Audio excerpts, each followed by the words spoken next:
3 p.m. right here on the Big Talker. Catch it on the Listen Live tab on the app or watch on the Facebook page. One Love Tennis started in 2013 to give back to young boys and girls. We now go through 460 kids a week that are learning about life skills, learning to succeed in life through academics and tennis. Putting those two together, if you do them well, you can write your own ticket. To get involved in this program, go to our website, one-love-tennis.org. If you want to talk about culture and politics without all the caterwauling, then you'll love Heard Tell Radio with me, your host, Andrew Donaldson, every weekday morning, 6 a.m. with a replay at 3 p.m. right here on the Big Talker. Catch it on the Listen Live tab on the app or watch on the Facebook page. Jill, why don't you tell the class what you did this weekend? Well, my dad and I went in search of some magical minnows and found a zillion of them in the stream from our lookout rock. Then my sister and I escaped from an evil slug king and went back to my super twig fort for safety. Then we told stories till it got dark, and the Big Dipper led us all the way home. Wow. Where were you, Jill? We went to the forest. It's not that far away. Ask your parents to take you and your friends to the forest this week. It's closer than you think. Check out discovertheforest.org. Brought to you by the U.S. Forest Service and the Ad Council.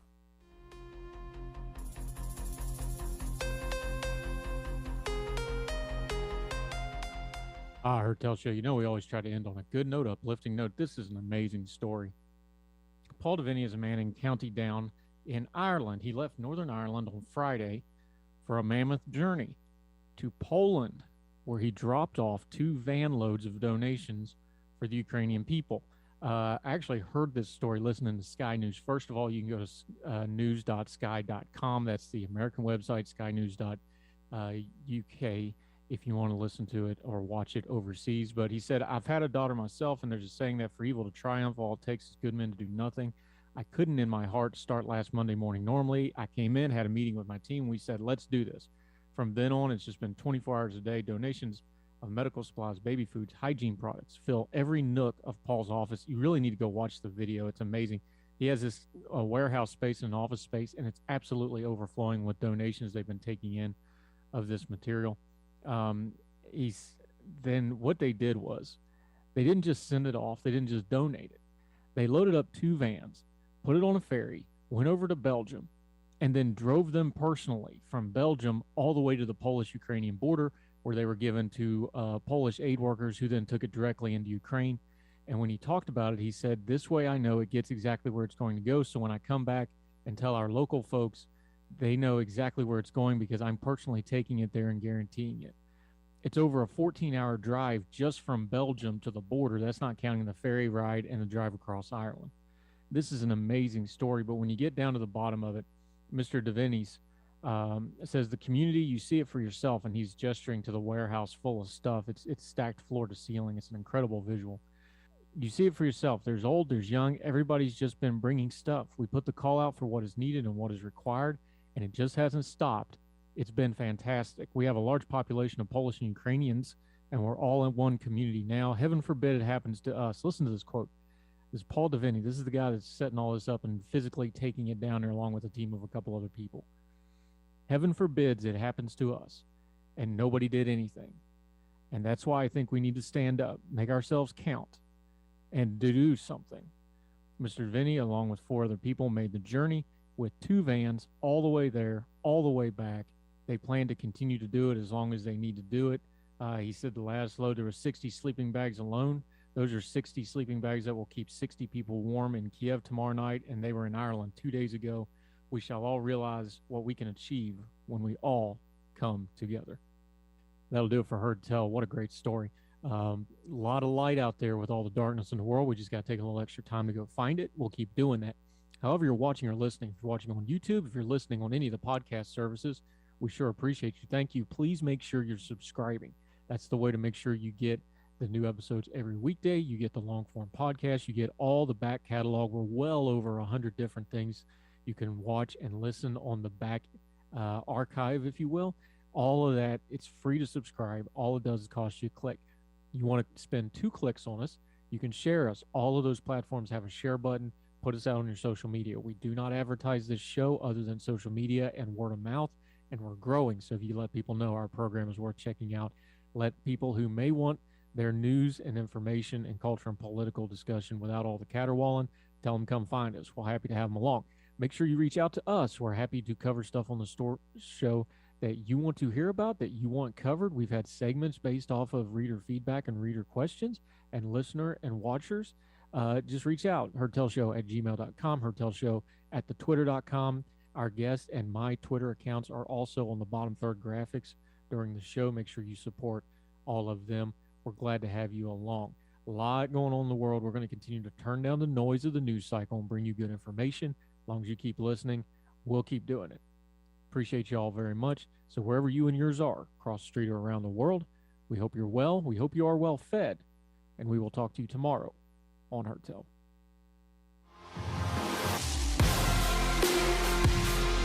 All the music on Herd Tell is provided under a Creative Content license from monstercat.com.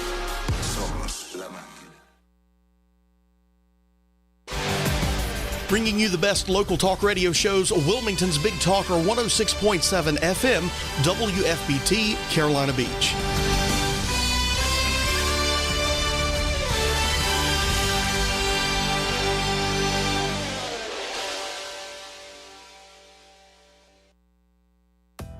Government has become too big, too overtaxing, and is constantly over-regulating every aspect of your life. If you agree with that, tune into Consumer Choice Radio every Saturday at 10 a.m. here on the Big Talker 106.7 FM with me, Yael Osowski. And me, David Clement. For an hour, you'll get expert analysis on what the government is sinking its teeth into next, and how you, as a consumer, can push back.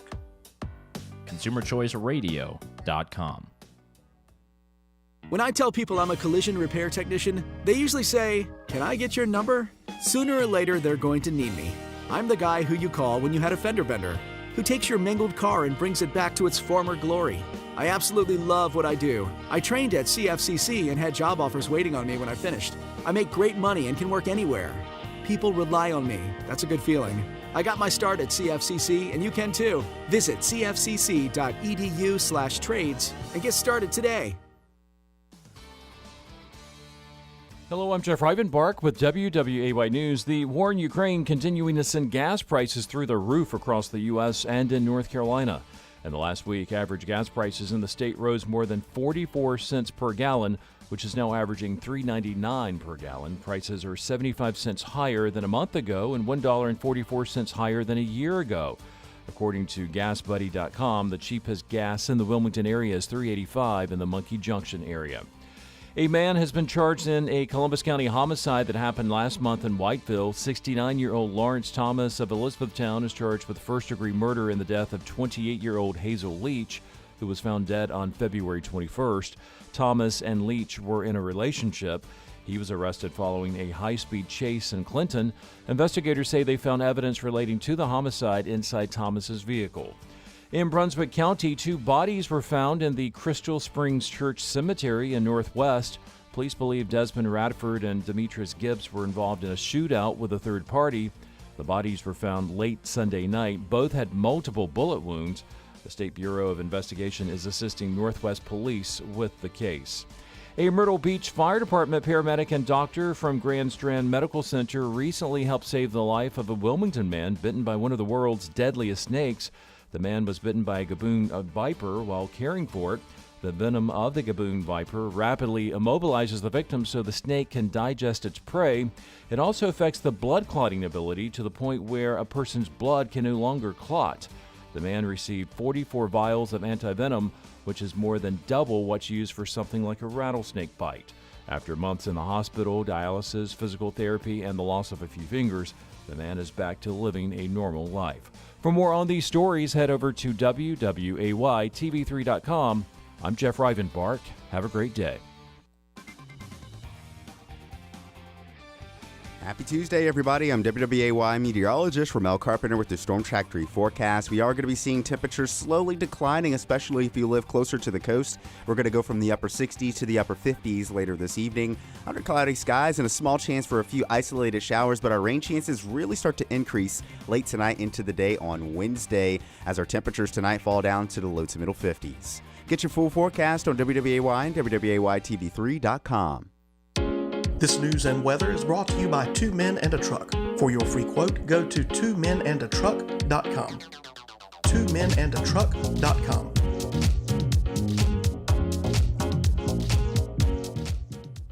Hey everyone, Ben Hawkins here with Cross Country Mortgage. Rates are still at historic lows, and there has never been a better time to purchase your dream home or refinance your existing. With over 300 loan products including conventional, FHA, VA, USDA, renovation, and jumbo, we are certain we have the right loan product for you and your family. Call me today to be pre-qualified to make the offer on your next dream home.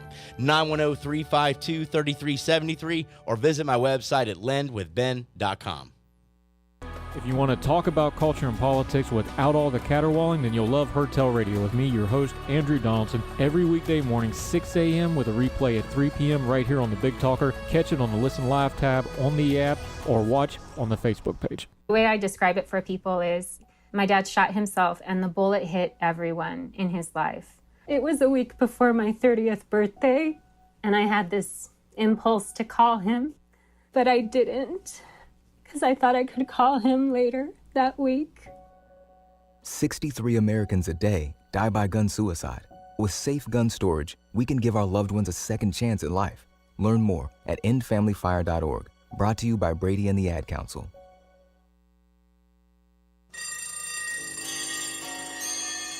Morning, kids. That's right, it's time to get up on hump day. Grab your book, hit the bus. Pop 2. Come on now. Time to get rolling. That's right, it's 7 o'clock in the morning here at the Big Talker Network. About to go crazy here. That's right. Chug down the coffee and get it out of your system. Bang your head and let's get the day started. Starting up on Tuesday. Here at the Big Talker, the Asylum is open for business. Your refuge in a world gone mad. And that refuge continues to extend beyond the sound of my voice and on into things like the BigTalker.live. BigTalker.live. More of our schedule will be appearing.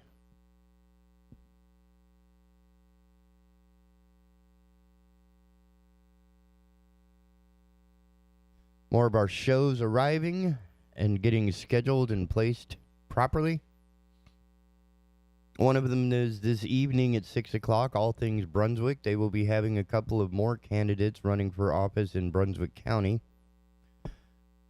So you get to meet your candidates, whether you're conservative or not. Even if the candidates are conservative or not, they are being grilled all the same. As in, who are you and why should we vote for you? And those are questions I think any of us would ask. Again, that's All Things Brunswick Tuesday night. Tonight at 6 o'clock, and we'll have some replays of it throughout the week. So if you missed it, don't worry, you will have plenty of opportunity. It is also, just like this show and Heard Tell and other programs, available on the Big Talker YouTube, Facebook, and Twitter tutors. Certainly when it's live. I don't know how that Twitter stuff works. Just read an article, thought it was interesting. 75% of Americans do not tweet. I guess that makes 75% of us non-twits. But I don't tweet. Not that important. I got other stuff to do. I mean, I live life. I'm not going to... This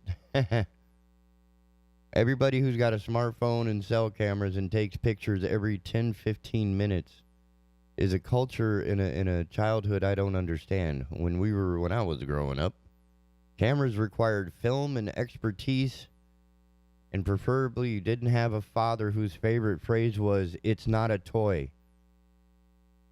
So no, we were not allowed to touch the camera. So when cameras came out on the cell phone and everybody was all excited about the camera on the cell phone, I'm like, why? Well, apparently I know why now. Y'all seem to think of your camera before you think of anything else. For example, somebody gets shot, they fall down on the street. People are taking photographs and videos of it, not one person stepping up to provide CPR first aid. Plenty of memes showing a guy drowning and everybody's taking pictures of it and not one person's going out there. Okay, so that's only true for the people who have been affected or for some reason are slave to the attention, right? I mean, normal people don't need this kind of attention, so they don't necessarily tweet everything that they do, everything that they see, everything that they eat.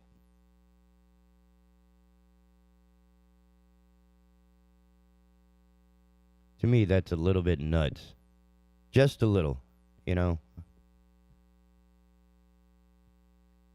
The experiences that I live are pretty much for me. Maybe that's a self-centered situation, but it's my life, right? So the fact that I don't have or don't think to pull out, don't have the time or don't think to pull out my phone and snap pictures and videos of stuff, that's more because of how I was raised. It's also the same when I go into the restaurant. The reason why I do not take pictures of my food when I go into the restaurant is that I was raised with some mores, so that when I go into a restaurant, since a decorum would dictate that I don't waste the restaurant's time taking pictures of my food.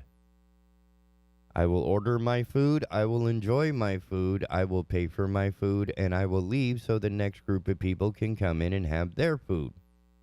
One of the biggest complaints from the restaurant workers is the inability to flip tables. By flipping tables, that means in the amount of time it takes you to eat and take pictures and document your experience, at least one other table full of people leaving a tip would be able to sit in that same spot. So you cut the amount of customers that a waiter can get to or have in their station in half just because you want to take pictures of your food. That's pretty rude. I mean, there's a lot of things that we just don't seem to appreciate as being rude and inconsiderate anymore. And I think that trend started with microwaves and cell phones. If you think about it, I mean, one of the things that's most offensive to the human condition is this me-first impatience type of situation. And that's come about as a result of microwaves and cell phones. People are stunned that the war in Ukraine has been going on for 12 days when it should have been over in the amount of time it takes to cook a pot pie, eat it, and get to the answer at the end of LA Law. Or whatever your favorite mystery crime show is.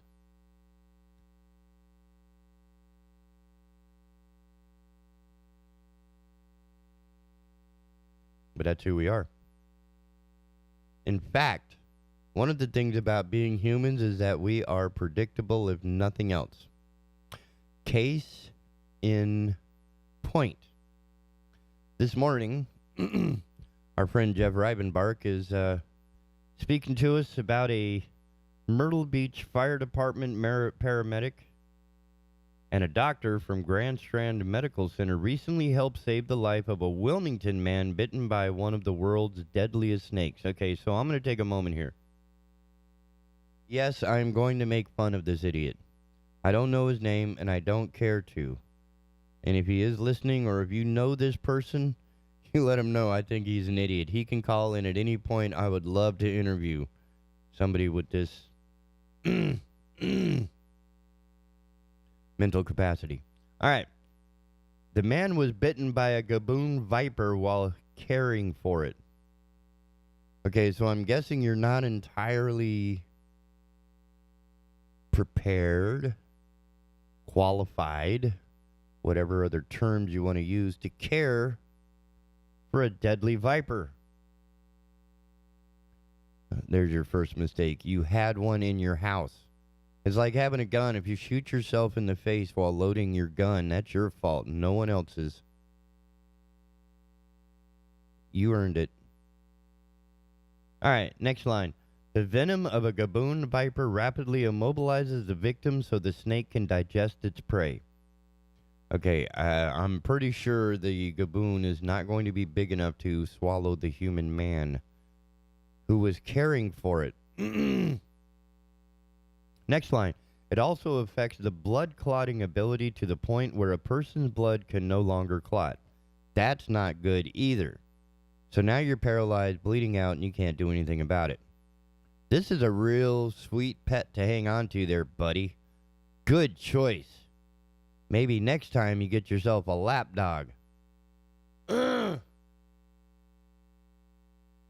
man, next line. The man received 44 vials of the anti-venom, which is more than double what's used for something like a rattlesnake bite.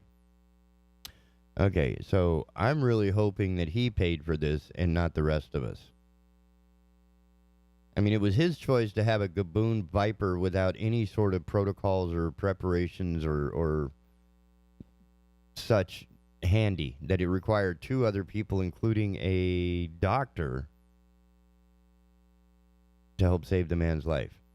Right? If you're playing with a deadly animal, chances are you should have the anti-venom like in your pocket, ready to go. Right? I mean, this is ridiculous. Okay. Next line. And this is the one that I'm really going to tear into the poor dude.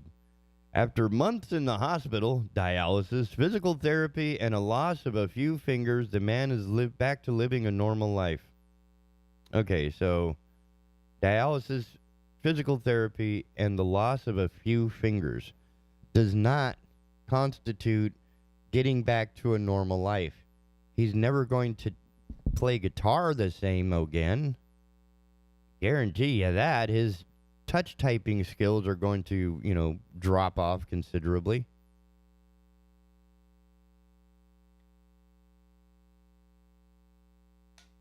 The fact that it's a news story should serve only as fodder for entertainment. And I believe that because, think about it. Everybody else on the planet, right? 99% of us, was that 10.4 million or so, 38 million here in North Carolina, don't have poisonous vipers as a pet. We have dogs, we have cats, occasional goldfish or 2, maybe a tetra. But very few people are willing to hang out and have a pet that's able to kill them. And for those of you who do, and it does bite you and mess you up, you got no one to blame but your damn self. He was caring for the viper. I'm guessing he wasn't caring for the viper in a way that made the viper feel all wonderful and nice and cozy. Right? I'm thinking this guy has learned, beyond a shadow of a doubt, beyond the reasonable doubt, that the anthropomorphization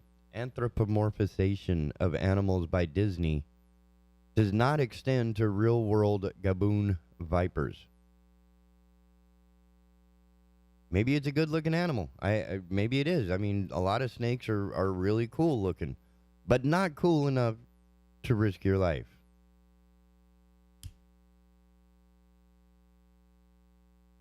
Now, I would be very disappointed to find out if they had to kill the viper, put it down because of the stupidity of the human being that had the viper in his house in the first place. If a snake bites you, obviously you are not caring for it. You are torturing it. It does not want to be in your house. It does not want to be in a box, in a cage, in a stand, or anything like that. It does not want to be where you have it.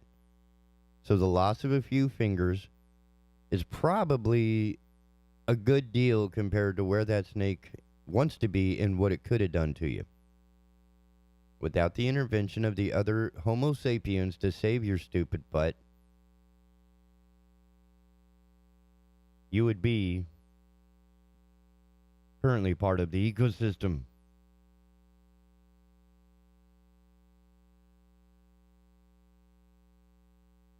So here's a story of convenience coming out of Brunswick County, and this is, as horrible as it is, when I get to the gag. The two bodies were found in the Crystal Springs Church Cemetery in northwest Brunswick County. I'm guessing they were trying to make a shortcut. The two guys, Radford and Gibbs, were involved in a shootout with a third party. The bodies were found Sunday night. Both had multiple bullet wounds. It's being investigated between the SBI and Northwest Brunswick Police. Or Northwest, is that the name of a town? In Northwest North Carolina. We got some weird town names. But anyway. Unfortunately, these Mensa candidates got it a little bit wrong.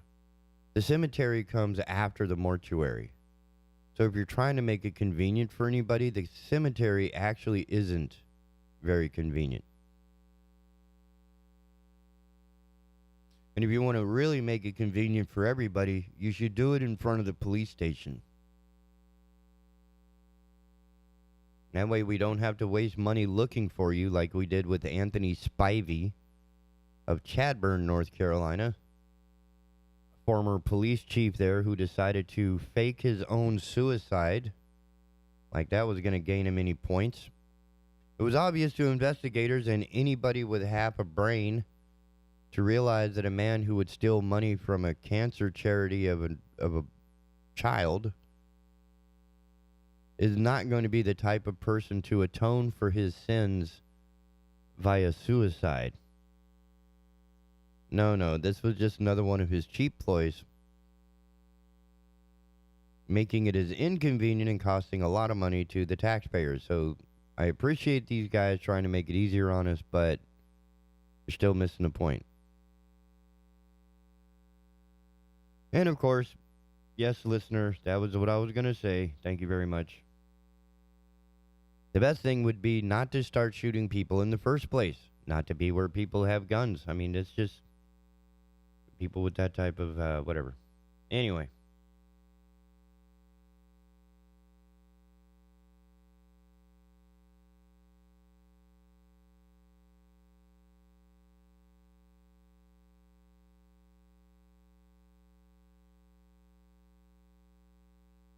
I wasn't even sure it was a real school. I was just teasing, and it's quite possibly. All right, so here's a story that has my goat, and I think it should be hammered into everybody around here. This is coming from Juliana Lane at WAY. The North Carolina Department of Transportation calls on public to help decrease litter on local highways. Littering is a crime, and now it is possible to directly report those who litter to the North Carolina Department of Transportation. Around major Wilmington, North Carolina, over time, locals have been noticing an increasing amount of litter around major highways. The North Carolina Department of Transportation takes this issue seriously and is arranging for several contractors to come this week to work in Pender, New Hanover, and parts of Brunswick County to reduce the existing trash. US 421 and 74 are problem areas the contractors plan to focus on. In fact, when I participated, one of the times, I should say, my own one bag challenge, every now and again, on a good day, I have this bright orange, I have a bright green vest and this bright green, I thought it was orange, that's my other bag, but I have like a bright day glow yellow trash bag and a bright green safety vest. And I was concentrating on the interchange between I-140 and 421. There seemed to be a lot of trash on that little rounder.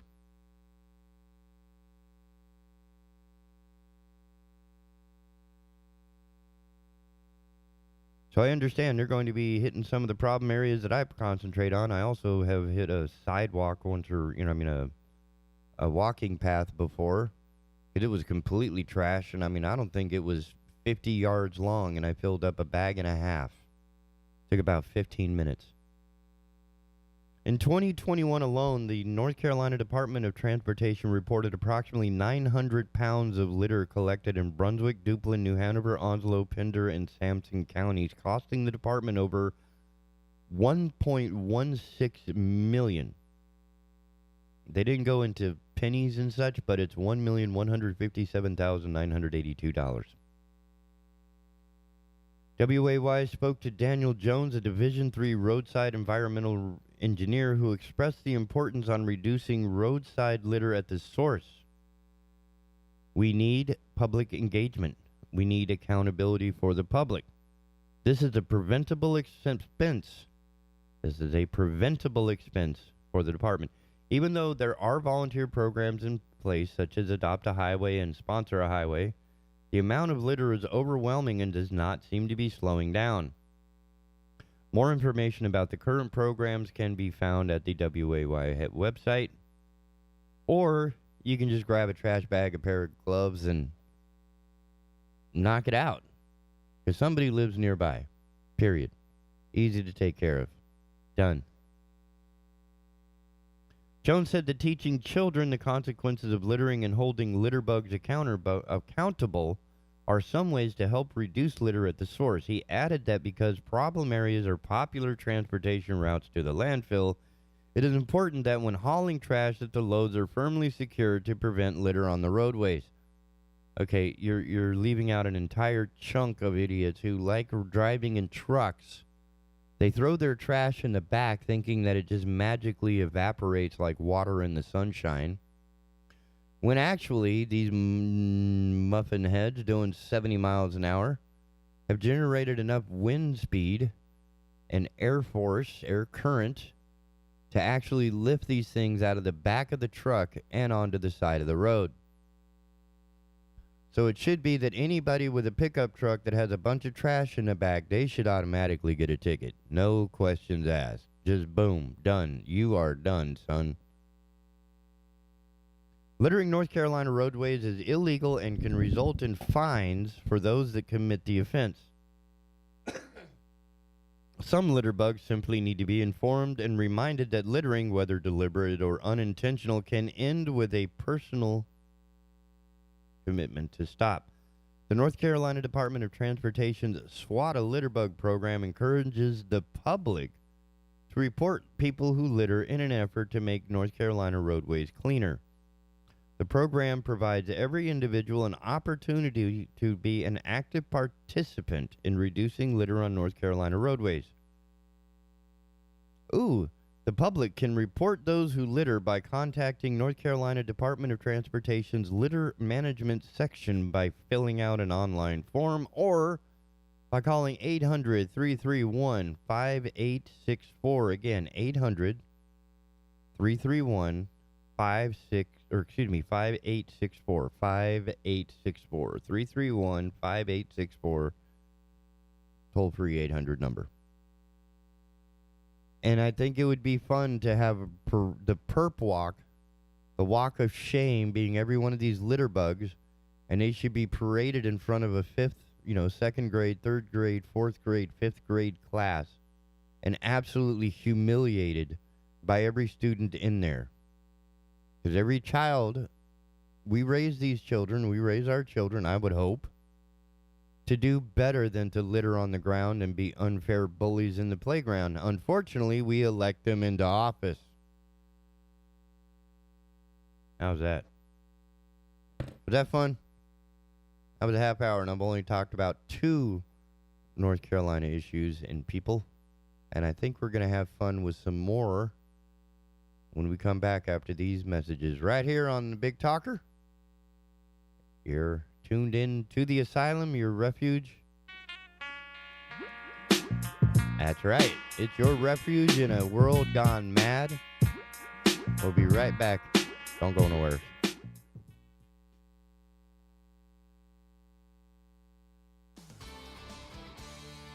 Hello, I'm Jeff Rivenbark with WWAY News. The war in Ukraine continuing to send gas prices through the roof across the U.S. and in North Carolina.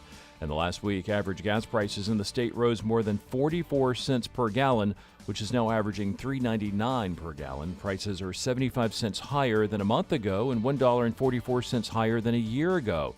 According to GasBuddy.com, the cheapest gas in the Wilmington area is $3.85 in the Monkey Junction area. A man has been charged in a Columbus County homicide that happened last month in Whiteville. 69-year-old Lawrence Thomas of Elizabethtown is charged with first-degree murder in the death of 28-year-old Hazel Leach, who was found dead on February 21st. Thomas and Leach were in a relationship. He was arrested following a high-speed chase in Clinton. Investigators say they found evidence relating to the homicide inside Thomas's vehicle. In Brunswick County, 2 bodies were found in the Crystal Springs Church Cemetery in Northwest. Police believe Desmond Radford and Demetrius Gibbs were involved in a shootout with a third party. The bodies were found late Sunday night. Both had multiple bullet wounds. The State Bureau of Investigation is assisting Northwest Police with the case. A Myrtle Beach Fire Department paramedic and doctor from Grand Strand Medical Center recently helped save the life of a Wilmington man bitten by one of the world's deadliest snakes. The man was bitten by a gaboon viper while caring for it. The venom of the gaboon viper rapidly immobilizes the victim so the snake can digest its prey. It also affects the blood clotting ability to the point where a person's blood can no longer clot. The man received 44 vials of antivenom, which is more than double what's used for something like a rattlesnake bite. After months in the hospital, dialysis, physical therapy, and the loss of a few fingers, the man is back to living a normal life. For more on these stories, head over to WWAYTV3.com. I'm Jeff Rivenbark. Have a great day. Happy Tuesday, everybody. I'm WWAY meteorologist Ramel Carpenter with the Storm Track 3 forecast. We are going to be seeing temperatures slowly declining, especially if you live closer to the coast. We're going to go from the upper 60s to the upper 50s later this evening. Under cloudy skies and a small chance for a few isolated showers, but our rain chances really start to increase late tonight into the day on Wednesday as our temperatures tonight fall down to the low to middle 50s. Get your full forecast on WWAY and WWAYTV3.com. This news and weather is brought to you by Two Men and a Truck. For your free quote, go to twomenandatruck.com. twomenandatruck.com.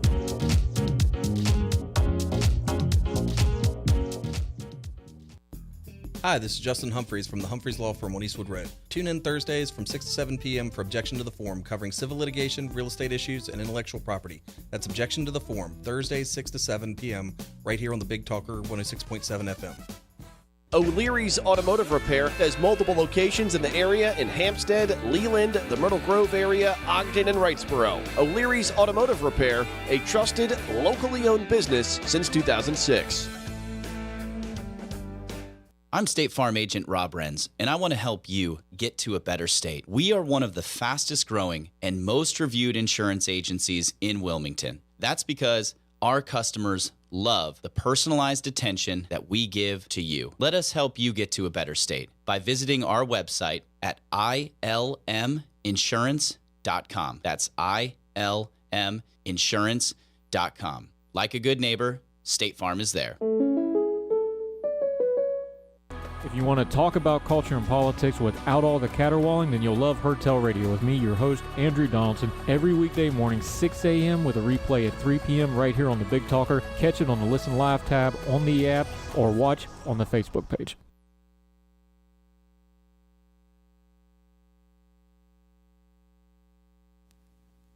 There we go.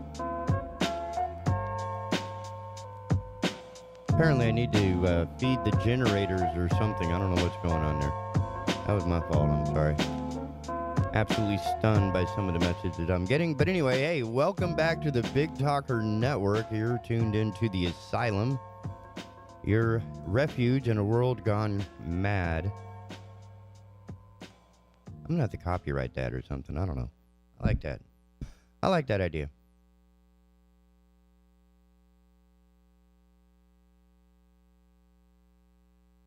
So please, as we were mentioning before the break, pick up after yourself. We teach this to every 5-year-old. We're having that trouble with chem-wars. Please, let's just not do it to our streets and everything else. I mean, we are better than this, aren't we? I would like to think so. But I could be wrong. I don't know. Anyway.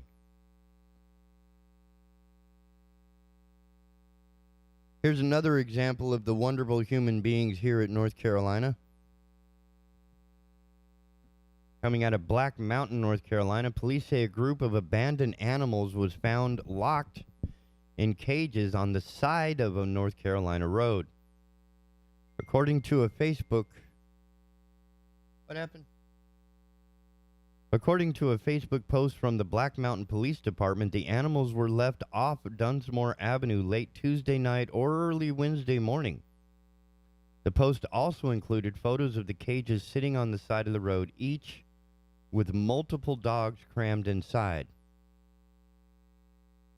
One crate had at least 3 dogs inside it. Another had 2 dogs and what is possibly a rabbit inside. Police said if anyone who knows who is responsible, contact the Buncombe County Animal Control.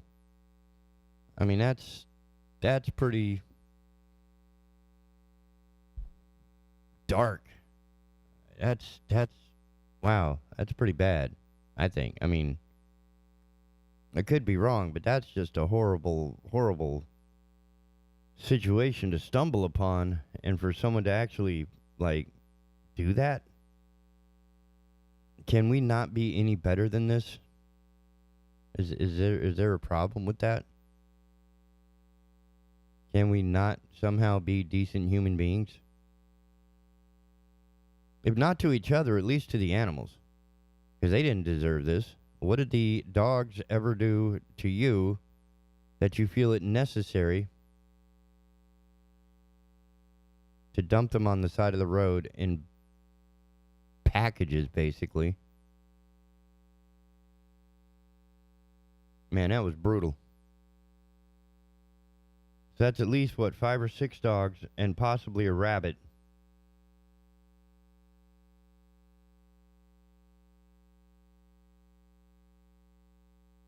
Man, we should be doing better than this.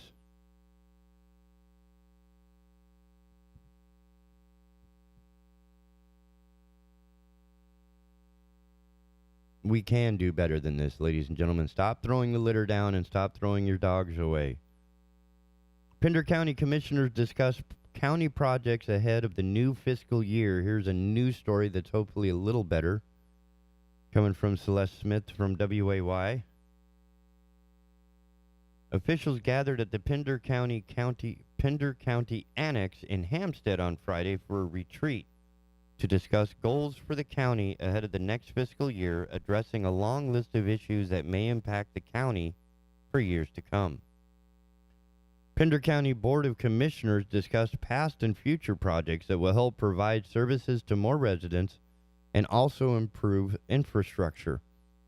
They also discussed the need to adapt projects to accommodate rapid growth and reviewed the county's finances. Quote, how we can best use the county's money and for the future. And we got a lot of needs for the county schools construction, a new jail, a lot of other county buildings we are having to look at, said Commissioner Fred McCoy.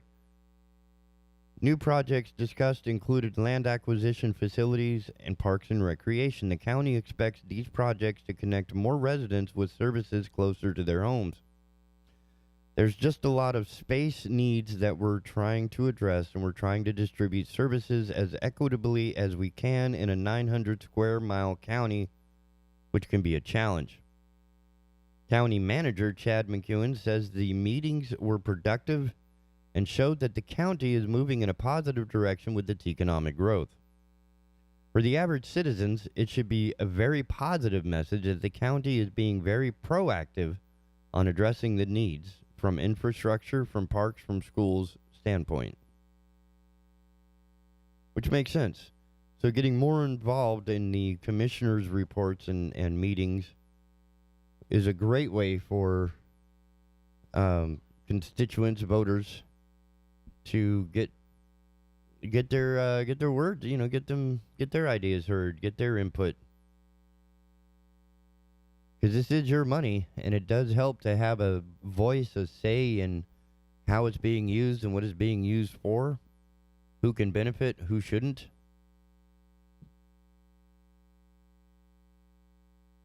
That's That's pretty forthcoming. You know, I like that they were having a retreat. I don't see any cookies on the table there or any donuts, but maybe they had some of those Flaming Amy's burritos. That would have been cool.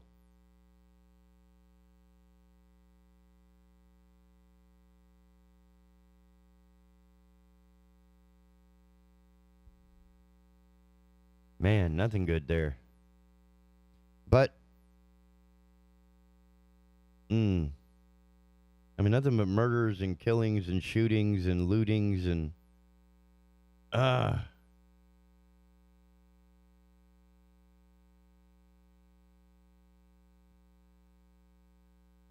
mean, what a name to have in the first place.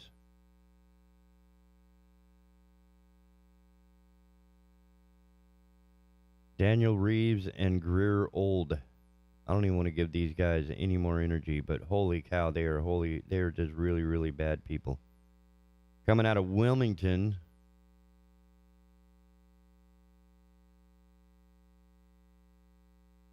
Of course, there's heroin and guns involved, so if you know these people, know that you need to get away from them.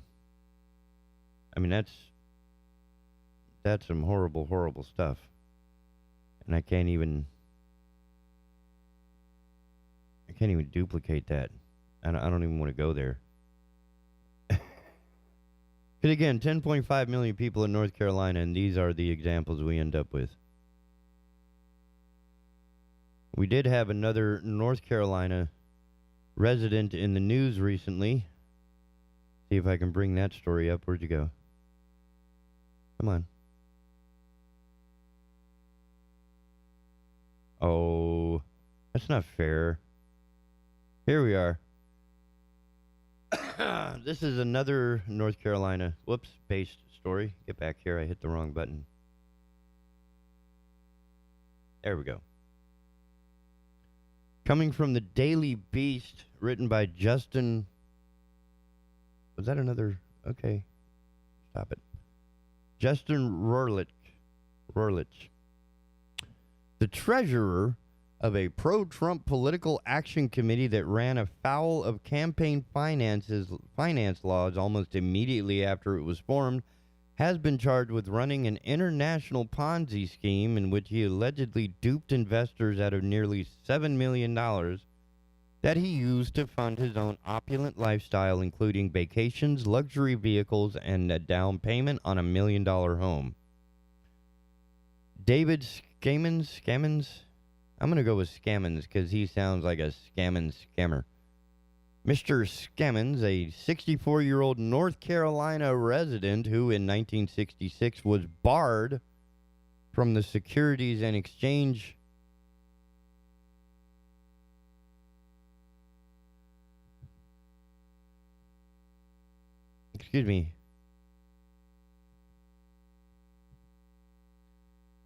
barred from the securities industry by the SEC over allegations of fraud, is now accused of securities fraud. Wait, he's being invested for fraud, and now he's being accused of fraud. I'm guessing fraud's involved. I could be wrong. He is now accused of securities fraud after being, barred from the industry over allegations of fraud, along with wire fraud and money laundering, according to a criminal complaint unsealed Monday in New Jersey federal court.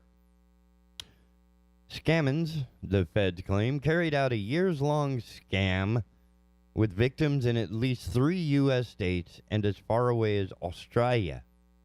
But Scammons, who heads a New Jersey-based firm that develops and sells stock trading software, bizarrely claims the judges are a product of a political vendetta being carried out for his support of Trump, whom he now derides for breaking his campaign promise to build a wall along the U.S. border with Mexico.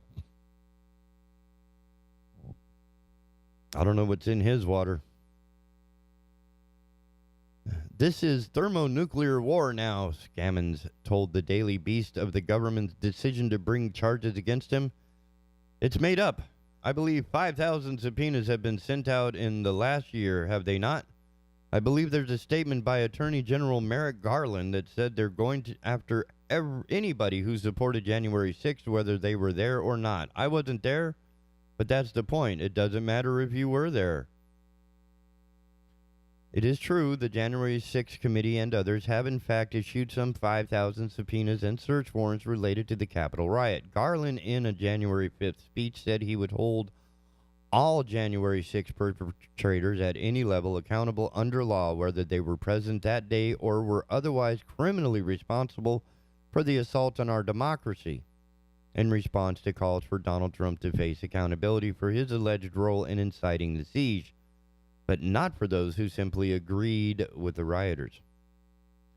Scammons' political action committee, called America Comes First, was formed in 2016 and supported then-presidential candidate Donald Trump's hardline policies. In one TV ad, the organization parroted Trump's false claims about Hillary Clinton's emails, insisting that the former Secretary of State considered national security a joke.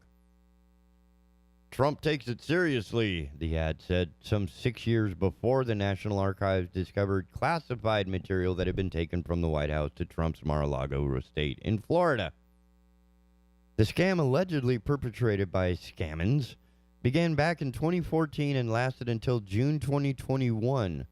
Prosecutors allege in their complaint, saying investors were promised returns ranging from 12% to 30% annually.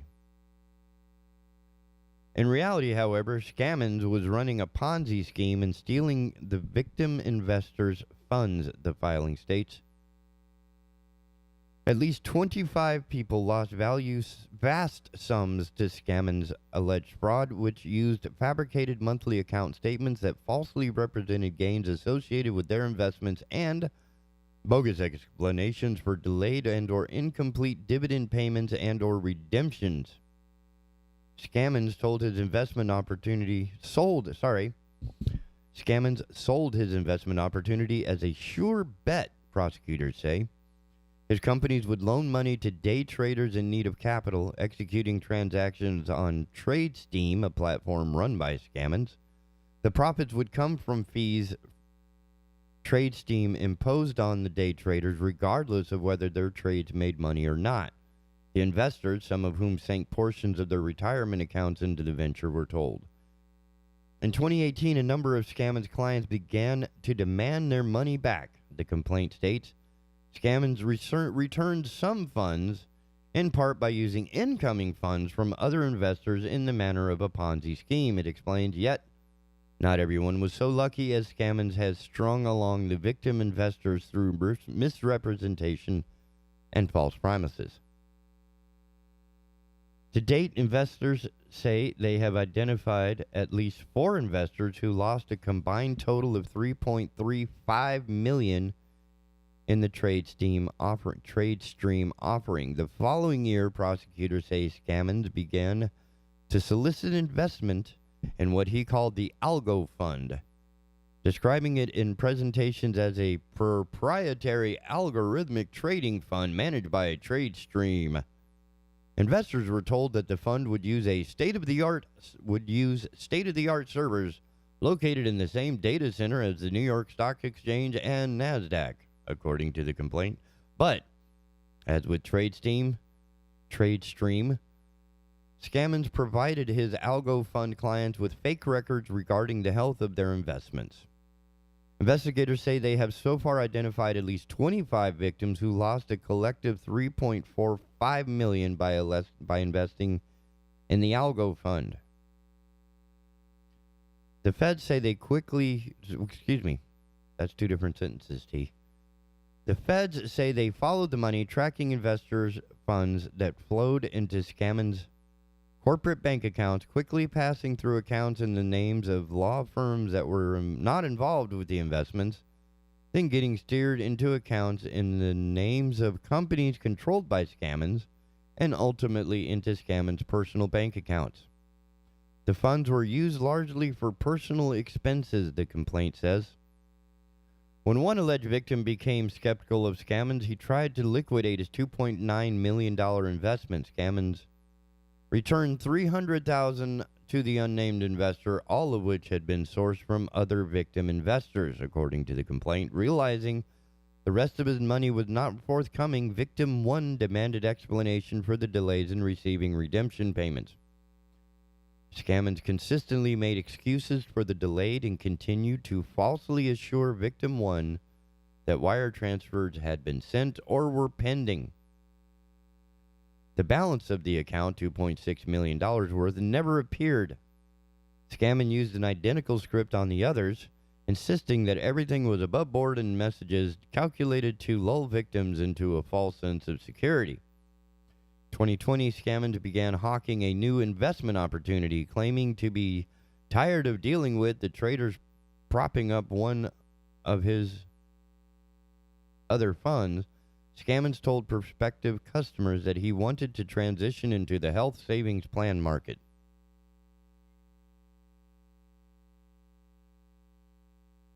Companies that offered their employees health savings accounts would invest that money in the Algo Fund, which Scammons said would increase the value of those health savings accounts, as well as generate returns for the Algo Fund's investors.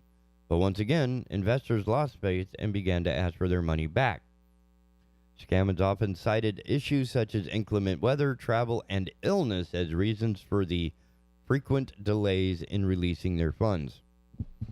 10.5 million people in North Carolina. I think we can do better than that. I'm just guessing, but we should have a go at it. If someone's expecting you, or if someone's asking you to invent crap tons of money into an investment scheme, then maybe a little due diligence would be in order. I could be wrong.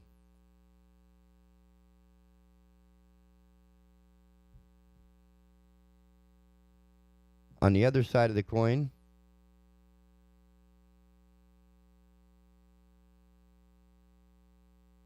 if you can afford to lose $6 million, I mean, again, you don't gamble your rent. You gamble money you can afford to lose. And this sounds like a gamble that somebody was going to lose.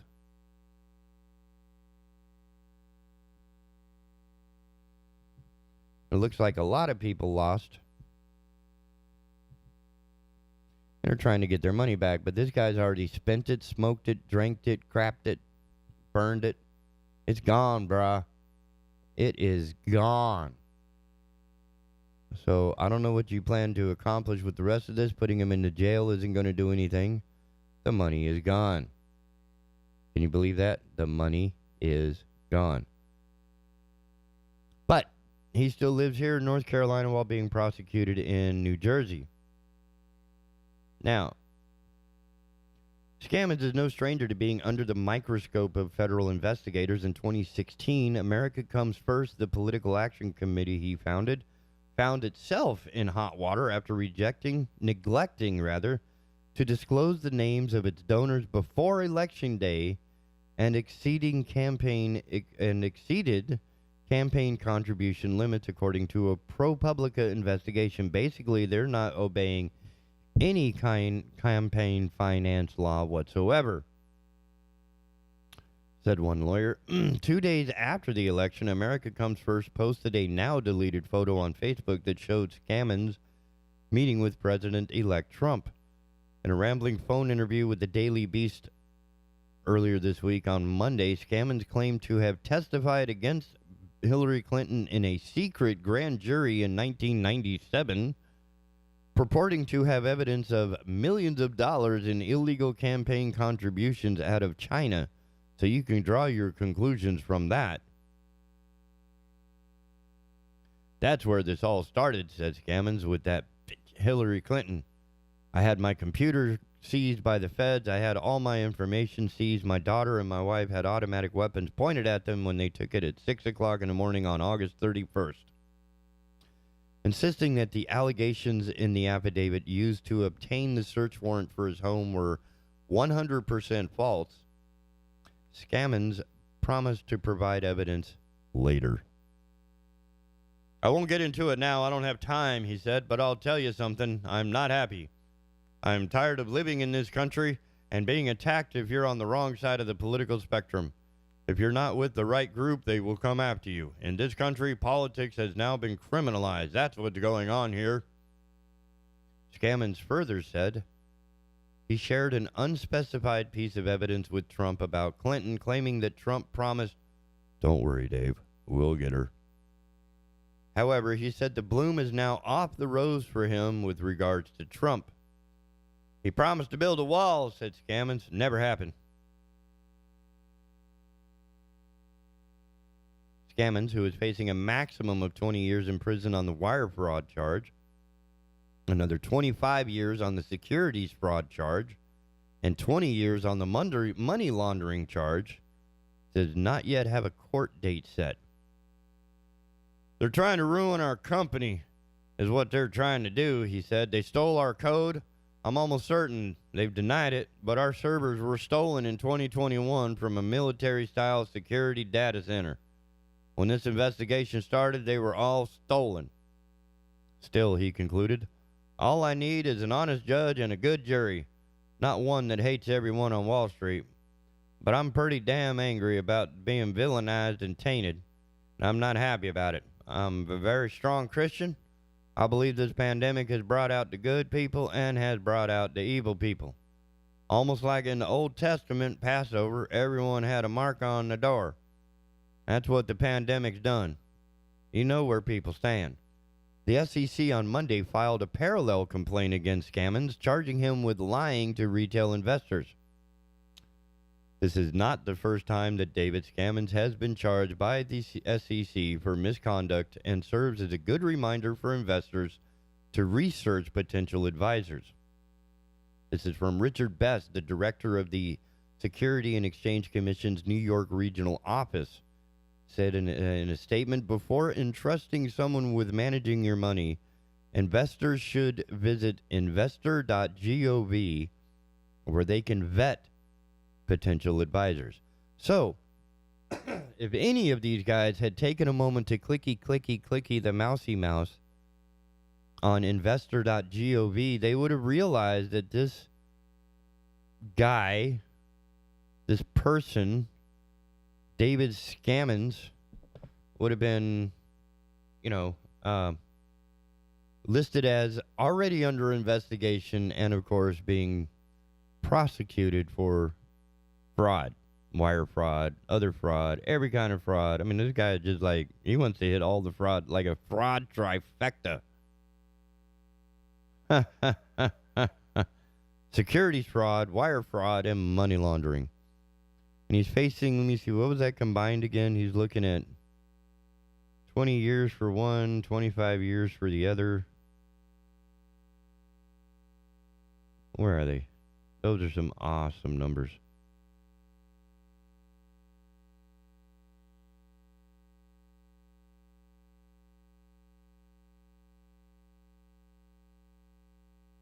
Oh, I lost it. But I think it's somewhere in the neighborhood of 70 years.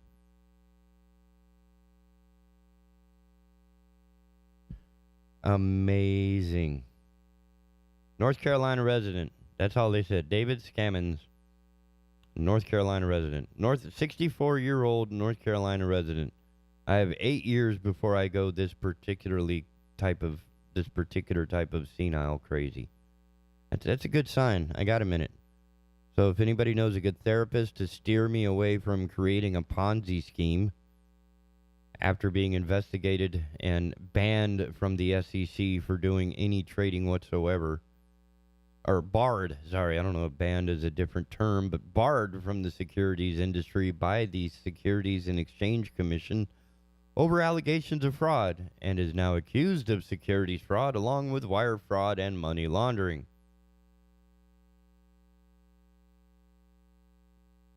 Epic.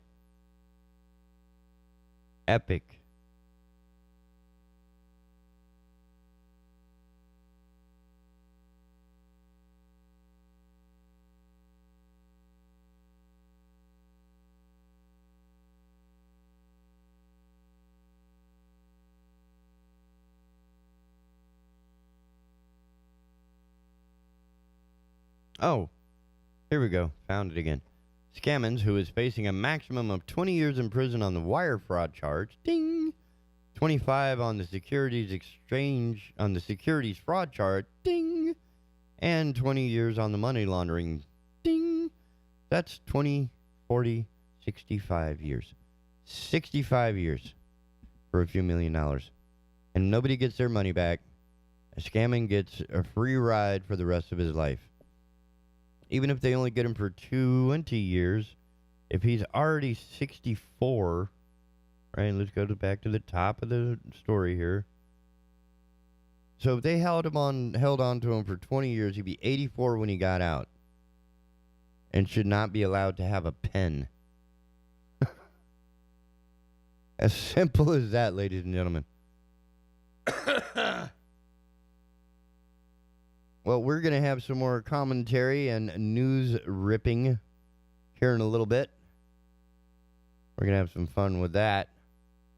So, don't go nowheres. Whoops. Too many buttons, too many machines. Okay, I'll do that one. That one works. Okay. So, we'll be right back here at the Asylum on the Big Talker Network. Don't go nowhere. Done.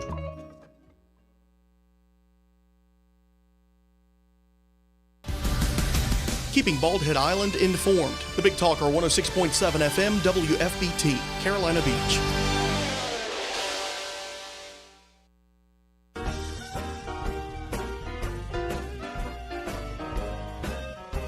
This is Radio Free Dixie, and I'm Mark Allen. We often hear people complain about fake news, but fake history is just as bad. The impression that many people have about the Old South is the result of fake history. For example, have you ever wondered why it was okay for 13 American colonies to secede from England, but wrong for 13 Confederate states to secede from the United States? The truth is that both groups had a God-given right to secede and plenty of good reasons for it. If your ancestors fought for Dixie, hold your head high and defend truth and honor. That's what real men do. Join the Confederate Legion, sponsored by the Sons of Confederate Veterans. Go to MakeDixieGreatAgain.com. That's MakeDixieGreatAgain.com.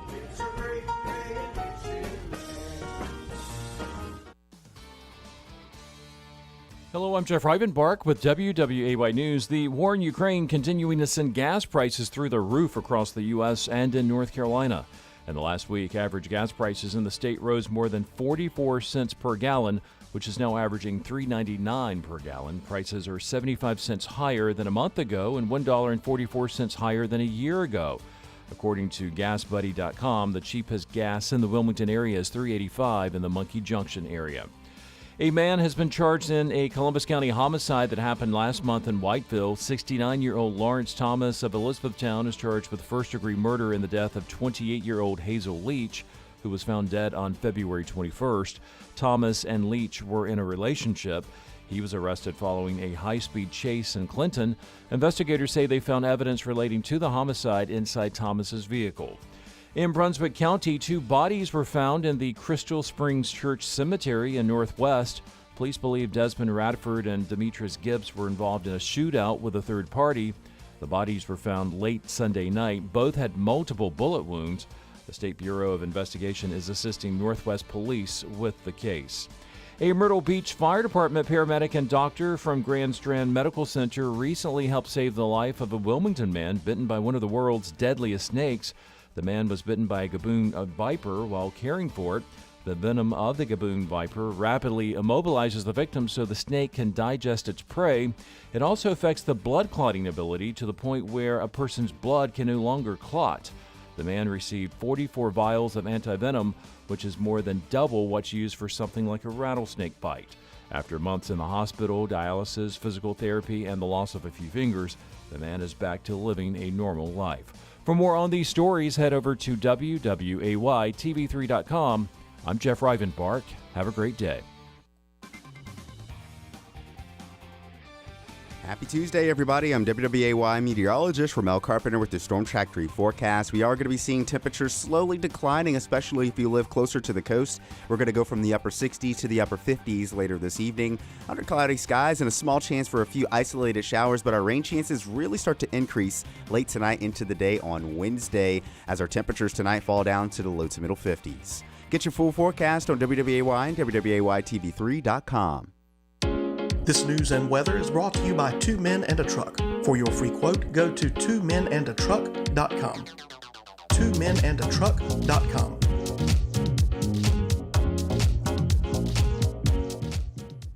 Hey everyone, Ben Hawkins here with Cross Country Mortgage. Rates are still at historic lows, and there has never been a better time to purchase your dream home or refinance your existing. With over 300 loan products including conventional, FHA, VA, USDA, renovation, and jumbo, we are certain we have the right loan product for you and your family. Call me today to be pre-qualified to make the offer on your next dream home.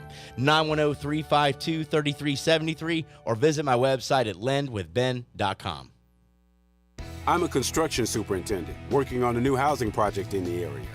I've always loved being a part of a construction crew, watching the plans come to life. But I wanted more.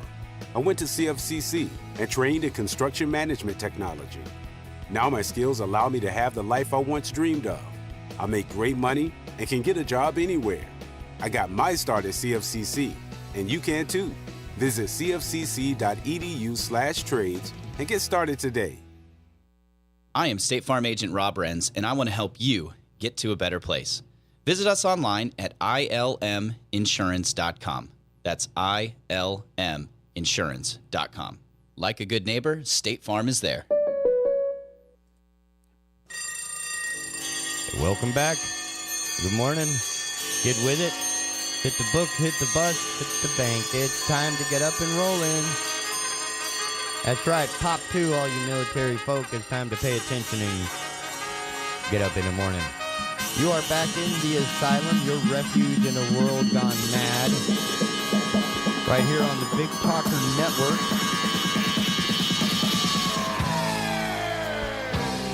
Oh, that feels good.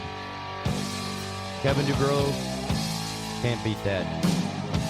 Anyway, we're back on the Asylum here at the Big Talker Network with our friend Andrew Donaldson of the Ordinary-Times website, where he is the managing editor as well as the producer, director, host, writer, presenter of Heard Tell, heard at 6 o'clock every morning before this wonderful show. Good morning, sir. How are you feeling? Good morning, buddy. How are you? Good, good. You had a pretty powerful two-segment interview this morning on your show.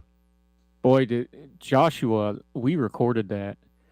And then I set him up for that. You want to talk about a gut punch at the end of almost 30 minutes. I actually just put it out on my Twitter feed at 4 for the Fire. That's spelled out 4 numerical 4 the Fire on the Twitter. I just put it out. I'll send it to you so you can stick it on the Facebook page. The clip of the last 90 seconds of that interview, because I asked him to put a personal face on it, and he started naming names. Oh. And he didn't name names of politicians. He was naming names of kids that have been killed in the violence, and by the name. fact that by name and the exact circumstances of their death. And he starts talking about, the kid eating birthday cake and playing on his tablet, and he gets shot in the head through the window, and the little girl who got executed with her dad in her front yard and gets buried in the Disney call. I mean, you want to talk about a gut punch to something that we have buzzworded out. Joshua, and I'll send that to you right now so you can put it on the Facebook feed. But just gutting stuff for something that we've talked about so much. I thought we have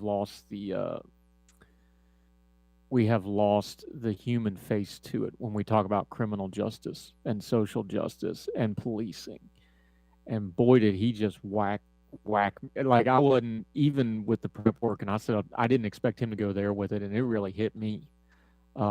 Powerful interview with him. We've got really good stuff on Heard Tell today, but this is what we do. We take our time.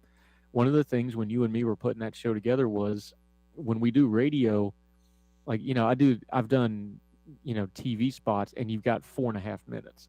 You just can't get into stuff in 4.5 minutes, and that's with an intro. And then, I did Fox 5 the other day, and I like doing it. They're great folks, but you've got a presenter and two people that both got to get their points in, and you've got a 4.5 minute segment. So my kids were watching it because I was on the TV, they get excited. And I was explaining, I was like, really, if you go back and look, I talked a total of about 48 seconds in 4 minutes of TV time. Because you have the setup, the analysis. It's all just sound bites. Yep. So when we were putting together Heard Tell, it's one thing I told you, I was like, we're just going to tell people up front we're going 2 segments on the interviews. So like when I'm talking to people to come on the show, we tell them up front, hey, we're going to talk for at least 20 minutes. And that's on purpose because people that do media, like if you tell me I'm going on TV, the first thing we ask is, what's the segment? Oh, you're doing 5 minutes on this. So in my head, I'm already programming myself to do 20, 30-second sound bites, right? Because that's all I'm going to get.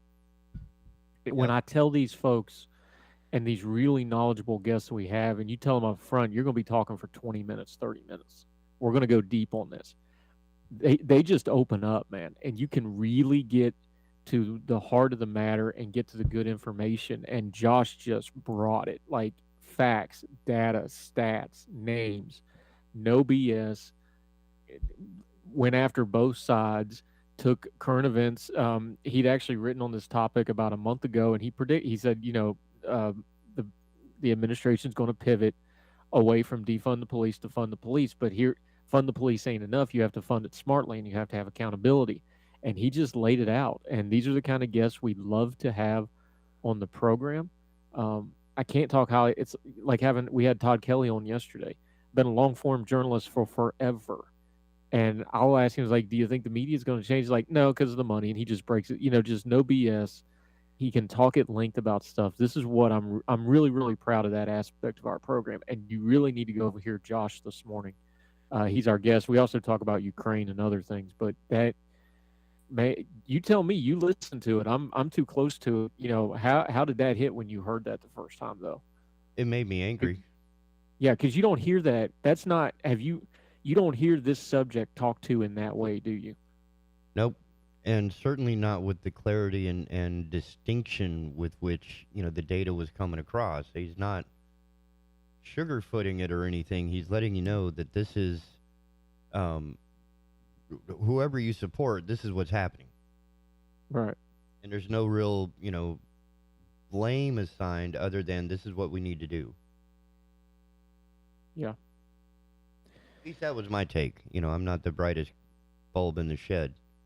No, you have it exactly right. And I get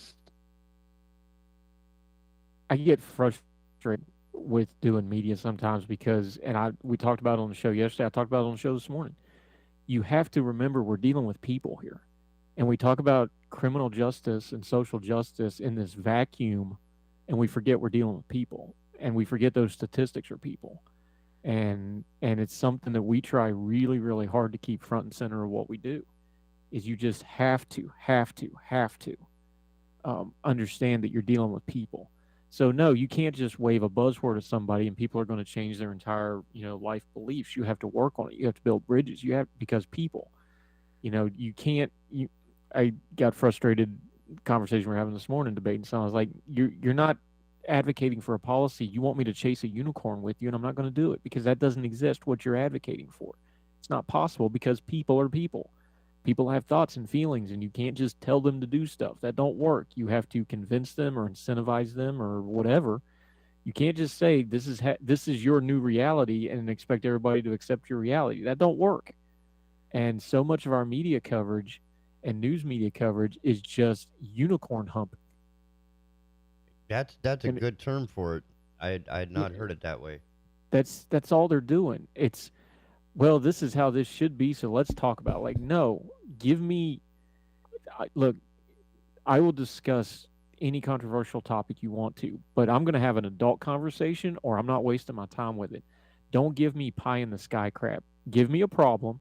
Say, here's my problem, here's my issue, here's my grievance. Okay.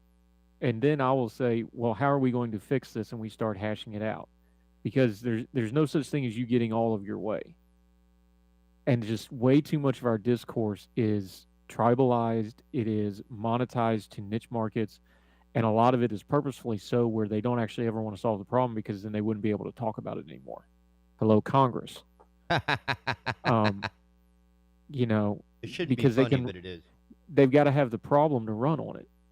You know, it's, we're going to cover it on tomorrow's show. You realize they're getting ready. They're going to drop a $1.5 trillion spending measure to get the government through the end of the year sometime today or late tonight. And they're going to have less than a day to vote on it, and nobody's going to read it, and they're just going to pass a multi-thousand-page bill of $1.5 trillion Can you again. print a multi-thousand-page bill in that amount of time? Oh yeah, it's going to be over 1,000 pages. Punch Bowl News. I recommend everybody sign up to their newsletter. They give you great stuff every morning. Punch Bowl News this morning. Hold on, let me find it. I'll just read it to you because I've got it in my show prep for tomorrow's show. But I mean, that's got to be a major printer of some sort. Here it is. This bill is likely, I'm quoting from Punch Bowl News, as in 3 days from now, government funding expires on Friday. As in 3 days from now, I'm quoting from Punch Bowl News. And we still haven't seen the $1.5 trillion omnibus bill designed to keep the federal agencies open through the end of the fiscal year. By the way, that only goes till October. We're in March. What a fraud. Anyway, the bill is likely to be thousands of pages long and will impact every facet of the federal government. It needs to get a vote in the next few days. Yet top lawmakers and leadership, are still haggling over it. Now, we expect it to be released today. This is from Punch Bowl News. But the timing is unclear. Members will have likely roughly a day, and possibly less, to review it before it's voted on. Stop me if you've heard this before. We're going to vote on a $1.5 trillion omnibus bill along party lines that nobody has read and nobody has even seen because it's 1,000 pages. It's going to come right off the printer, go right to the parliamentary, right to the floor, get voted on, passed. It's going to become law. And this is only good through October when, guess what? We get to do this all over again. Wait a minute. So we're going to make hasty decisions on buckets and buckets of money that all these people are standing next to. Oh, and this is the temporary one from when we just did this 8 weeks ago, by the way. And do we do this every 6 months? I don't remember this every when year, I'm growing up. Every fiscal year because we don't pass budgets anymore. So we have to have these continuing resolutions. Oh, so when I was a kid, they were actually passing budgets, and that's why I didn't hear about this insanity when I was younger. Correct. Wow. That seems like an efficient use of our resources. Yeah, the stupid is metastasizing is what this is. That's got to be it. I think I figured it out. Here we go. If we were to eliminate all the PFAS and Gen X from the water, maybe our brains will clear up. Is that possible? No, it's like when you go to the dentist and get your teeth cleaned and your teeth hurt for a day or two. It's not because they're dirty anymore. It's because they're so clean you got used to the dirty. It takes them a day or so to adjust back down. You know, it's that kind of a thing. Ooh. It's bad. so That's just... it's so freaking stupid. It's just dumb. There's a term called hat on a hat. Like you don't put a hat on top of a hat because that's dumb. Don't do that. Right. This is a hat on a hat on a hat that took out a loan to get another hat to put on top of that hat. Like this is so beyond ridiculous, and we just accept it. We don't like that's not even on the. You can't even find that on the news. That's on Punch Bowl News's Substack. Because you got to get people that are focused on congressional stuff, which is why we have congressional reporters like Eric on, that actually cover Congress. You're not going to see that on the news today. They're going to pass $1.5 trillion that they're not even going to bother reading. But we have to go with. We're not even discussing it. We've accepted it to the point that we don't even freaking discuss it anymore. We are a fundamentally unserious people. Like it's laughably bad how stupid we are. So we have to have distraction stories. If you go to WAY.com, WAYTV3.com, and you go through their news stories, they have like a little genre indicator, like whether it's coming from AP or if it's local news or if it's WAY news or if it's a distraction. And it'll tell you like the very first word in a black box with white letters it says distraction. But going through some of their stories, I guess what they have to put up there instead of a $1.5 trillion omnibus bill, they had to put a story up about a guy who lost a fight with his Gaboon Viper. Oh yeah, because that's super important with everything going on in the world today. And of course we need to heap praise on the on the doctor and the Meditech EMT who saved him. And I got to get. I'm trying to find the story here real quick because at the end of the story, it's stated that he has to go through dialysis and multiple surgeries and a long ass stay in a hospital and everything else, and lost a few fingers, but now he's back to living a normal life. You've been cut open a few times, as have I, and how often does that result in living a normal life from that point on? It doesn't. Like, because if you're you missing, get this, you get this great conversation with your doctor, and they discuss the new normal with you. Right. And the thing is, it was a guy's own snake. He was carrying... Because you're missing chunks of you. Yes. So I find that to be a rather disturbing representation. Like when they took my gallbladder, he's like, this is going to change how you eat food for the rest of your life. We need to discuss this. Like, they didn't just, like, blow it off. Like, yeah. Oh, by the way, you can't have coffee anymore. Yeah. Surprise.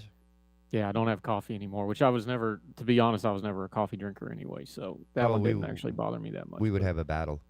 But this is where we're at, is it seems that we're taking less concern with some of the things that really affect us and have absolute dedicated concern for things that aren't really going to affect us that much. I mean, I could be wrong on some of this, but it seems that we've gone a little bit over the edge as far as one of the articles. A little bit? Yeah. This is Wile E. Coyote 3 feet off the edge, looking down and realizing he's off the edge and just hanging there for a minute because we want to emphasize the fact that he's a moron. That's what this is. With the little this sign isn't a that little spins over the around. edge. Now, it is comforting to know that a recent report showed that 75% of Americans do not twit. Well, and even among that, I forget the stat now, but it's something like 5 or 10% of all Twitter accounts account for 80% of all the content. It's just people repeating what other people do. Mm-hmm. And another point you made, which I thought was interesting, is the oh shoot, because you threw me off because I had to think about this. I'm sorry. That's me. I'm the show No, record. the apathetic third-party non-voters. So registered voters identifying as red, there's three blue, political parties in America. And 42%. There's Republicans, there's Democrats, and then there's I don't want anything to do with either one of y'all. And that's 42%. And it's about a third and a third and a third. Yeah, well, it's I mean, more the than vote, a third. Way more. Well, those are the registration stats, but I'm talking if you go look at who actually voted in 2020 and 2016, it's a third and a third and a third. A little less than a third. A third's too much, but you had, what was it in 2020? I'm just ballparking the numbers. I don't have them for like 84 million voted for Joe Biden, 76 million voted for Donald Trump. And then you had, another 80 million that just was like, nah, bro, I'm good. I'm not voting for either one of these idiots. Like, that's the real breakdown because that's who's showing up to vote. It's not on paper somewhere. That's who, actually dragged themselves out or did not and voted. So I think that's the number you really ought to go off of, don't you think? In some cases, I still seek statistics and distrust them while I continue to concentrate my message on the apathetic third party who are too lazy to get off the couch for an hour every 730 days. I don't know if that answered your question, but I'm still fired up about it, that if we can get this apathetic third party riled up enough to do something, then a lot of this would end quickly. Yeah? Well... And we don't even have to throw money at it. That's the beautiful part of it all. Well, money has never in the history ever fixed anything in politics. It's generated a lot of fines, as we discovered from Mr. Scammons, a North Carolina resident who is in the middle of being barred and being investigated and being prosecuted by the SEC for all sorts of investment Ponzi scheme fraud things. North Carolina resident, 69-year-old man. You're not saying there's fraud, waste, and abuse in the Old North State, are you? That would be shocking. Not at all. Not at all. And that's what's interesting about it, is that there's so much of this after the fact where it's like, well, wait a minute, I didn't do this. The government did this to me. and it's well, hold on now. There was once a man who, failed to properly chalk his vehicle before getting under it to work on his vehicle, and then of course it rolled over him, and then he screams that the car did it to him. That's what that is. Or the mother who was trying to sue the police department because their son, who was illegally cutting off a catalytic converter, the car fell on top of him and crushed him. The cops found him later. God, do you remember way back? I think this might have been in the 90s or the early 2000s. Remember the burglar that fell through the skylight, and they actually won damages in court from the home he was breaking into? You remember this? I gotta go look it up. Oh man, I think so. Do you remember this story? And he fell through the skylight or something, and he actually won damages from the people whose home he was breaking into. Because he was now disabled and couldn't work. For, so much for personal accountability. No kidding. You'd be amazed what you can win in civil court over stuff. It's crazy. And that's and when you add all of this up, it's not a very encouraging snapshot of our culture. It's not, because again, it's not a snapshot. It's a mirror. This stuff is all a mirror. Now, and we don't want to look in the mirror and go, oh, well, this is our fault. Because we tolerate this crap. But we have trouble understanding that the good stories, like the ones you ended with on your show, don't have more traction. Yes. I mean, to drive all the way across most of northern Europe. I mean, you talk about a wicked road trip. I wonder what was on their iPad, dude. I've drove a lot. I have drove a lot of Europe. Okay. I've drove a lot of Europe.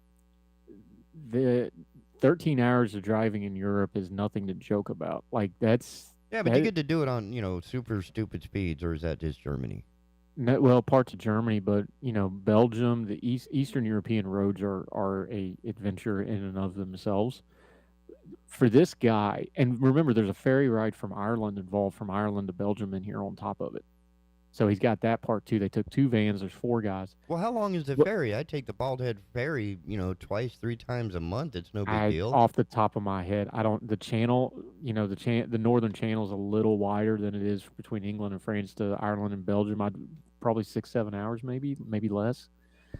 But the fact that this dude, this is a community thing. He opened his business. He has like a warehousing business. And it's not just him.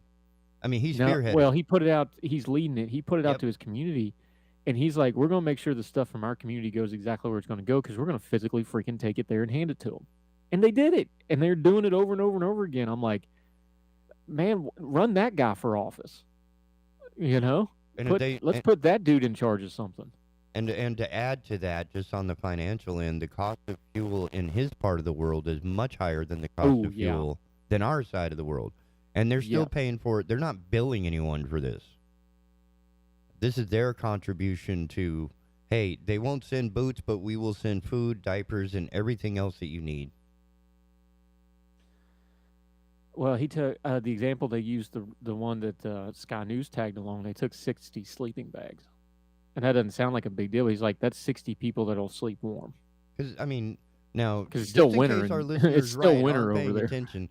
It's a winter that's on the same parallel as, like, North Dakota, isn't it? Further than that.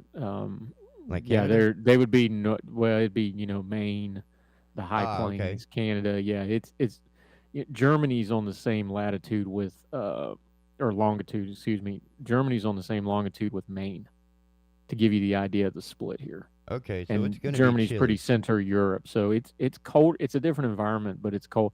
It's cold. And there's snow, and without heat and electricity, and the windows and are they are blown increasingly out. They're increasingly losing electricity. It's still wintertime over there. So something like 60 sleeping bags, that's a life-saving thing.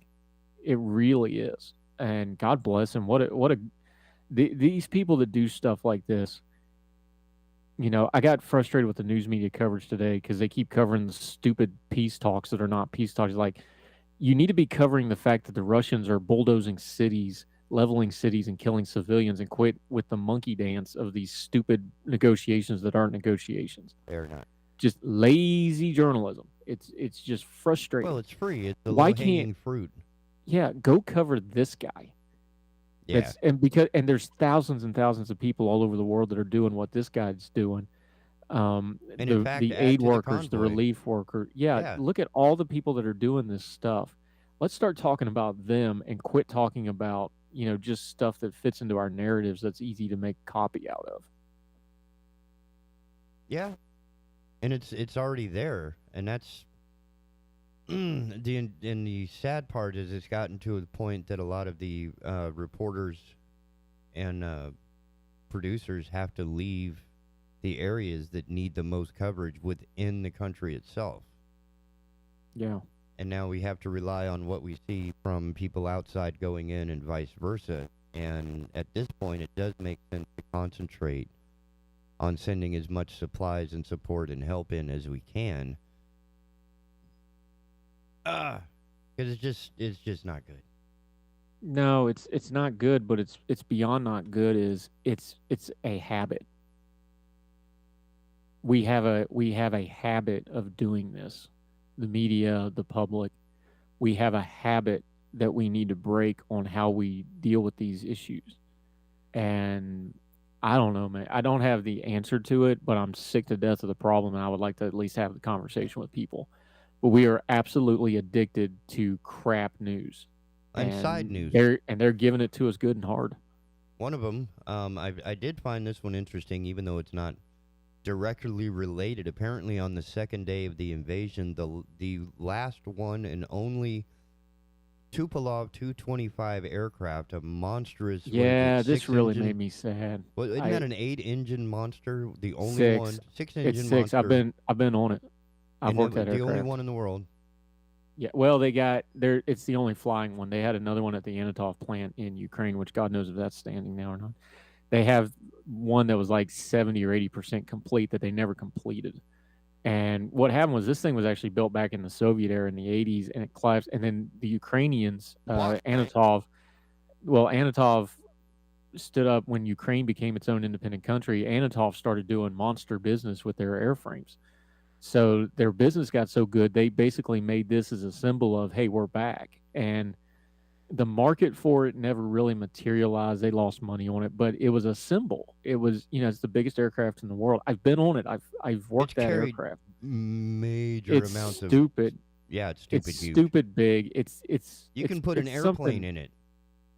Well, I mean, we can put a 130 in a C5. I've actually done that. I've done that. I take that back. I've done it twice. Well, once I downloaded it. The other time I uploaded it. Uploading it's way harder. But anyway, it's something of a white whale where it really has little application. It's more of a event kind of thing. But even that, it was just a really cool thing, and it was an amazing piece of technology. And it was destroyed in its hangar, and they're not sure what exactly happened. It's destroyed beyond repair. They got on the airfield here a couple days ago. We actually have pictures of it. You can see, and it just Yeah. made me sad to see. By the way, a little bit of trivia: the first commercial flight of that thing back in 2002 or 2003 was flying. They flew 200. I'm trying to remember the weight off the top of my head. I think it was like 260,000 pounds MREs down to Dubai from Stuttgart, Germany. That was the first contracted commercial flight of it. They put every MRE they could jam on that bad boy and flew it down to Dubai from Stuttgart. We could do that over Ukraine. Unfortunately, we do not have that aircraft to do it with. Well, the problem with it is there's only like 30 airports in the world it can even land at. Well, I'm not saying land it. I'm saying throw it out the back while you're flying over. Well, you can't with that. It doesn't have aerial delivery capability. The way the Russians do their doors, it would rip the doors off if you opened them in flight. There's a reason the C-17 has a split ramp. There's no actual doors on it because it was built to do aerial delivery and those sorts. Paratroopers love the C-17 because they actually designed an airplane to jump out of. There is no slipstream in a C-17 until you clear the aircraft because of the way they built the side doors on it. Oh, wow. Like they actually designed, there's no slipstream at all until you clear the aircraft.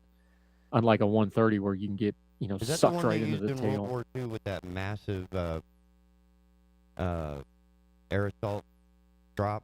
What was it? Those were the Sky Trains. They were really badly equipped for what we did with them, but we made it work. Oh, okay. So the new ones learned from that, and that's what the. Well, I mean, well, remember we didn't actually think about, hey, let's design a plane to jump out of back then. And then when they developed the C7, the J model 130s actually, they incorporated some of this into the new door system, but they actually, they invented it to jump out of. But anyway, long story short, the poor aircraft, it was limited in what it could do anyway. But it's just sad because it was something that Anatov as an extension, it was a Ukrainian pride thing. You know what I mean? Yeah. And it's gone and it's destroyed and it's probably will never get rebuilt. They got one in the factory that's supposed to be 70-80% built. I don't know if that's going to be intact after the war or not. We'll see. But it just made me sad because I've been on that aircraft and it really, even somebody who did it all the time and seen every airplane there is on, man, you really did have a wow moment of like, holy crap, look at this thing. Like, and we're on C5s all day long. Like, dang, this is crazy. And now, it's got an overhead crane inside of it. Oh, like, man. I mean, it's nuts. But yeah, it just made me sad. And it's one of those things of like, here's this great piece of human engineering and it has to burn because of this stupid war. And that is unnecessary. And it's a great metaphor. That's since I knew you would appreciate it as I do, because it's an aircraft and I'm something of an aviation enthusiast, it's still more of a placeholder for other irreplaceable works of art. Yes. That are going to be destroyed or have been in some of these building leveling that have happened. And that's sort of where I'm like, man. It happened in Iraq look at what ISIS did where they leveled, 2,000, 3,000, 4,000 year old pieces of civilization that cannot be replicated or fixed, and they just destroyed it. It blew stuff right off the mountain walls, right? They blew the Buddha off the side of the mountain that had been there for 2,000 years. Like, just wanton destruction for no purpose whatsoever.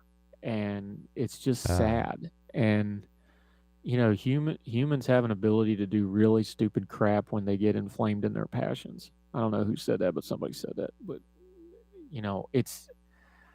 it's an example of why you have to keep your bearing and why you have to have standards and why you have to keep your head, because there's bad people in this world that just want to burn the world down, and they really don't care what you're not going to be able to reason with them, and there's no talking them out of it because they're just so gone in the head with whatever their hateful ideology is that they can destroy. They can roll up on something that's like in Syria, you have stuff that's before we have written history, and they just destroy it out of spite.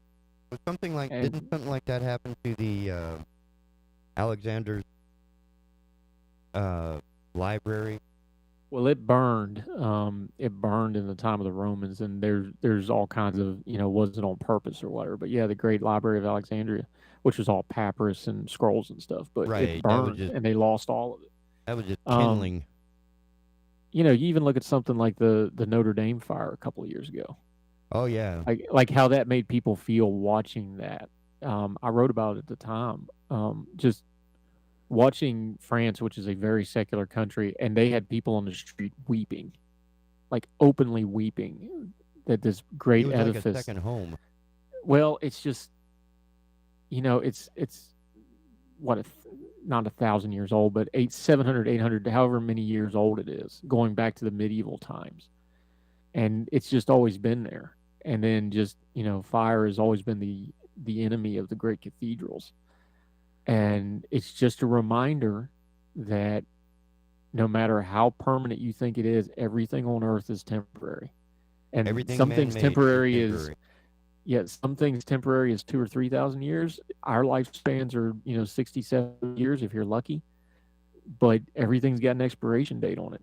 And we should live life a little more humbly and a little more purposefully, because everything we do has an expiration date on it. Everything we build has an expiration date on it. Everything we think will last forever will not, and it has an expiration date.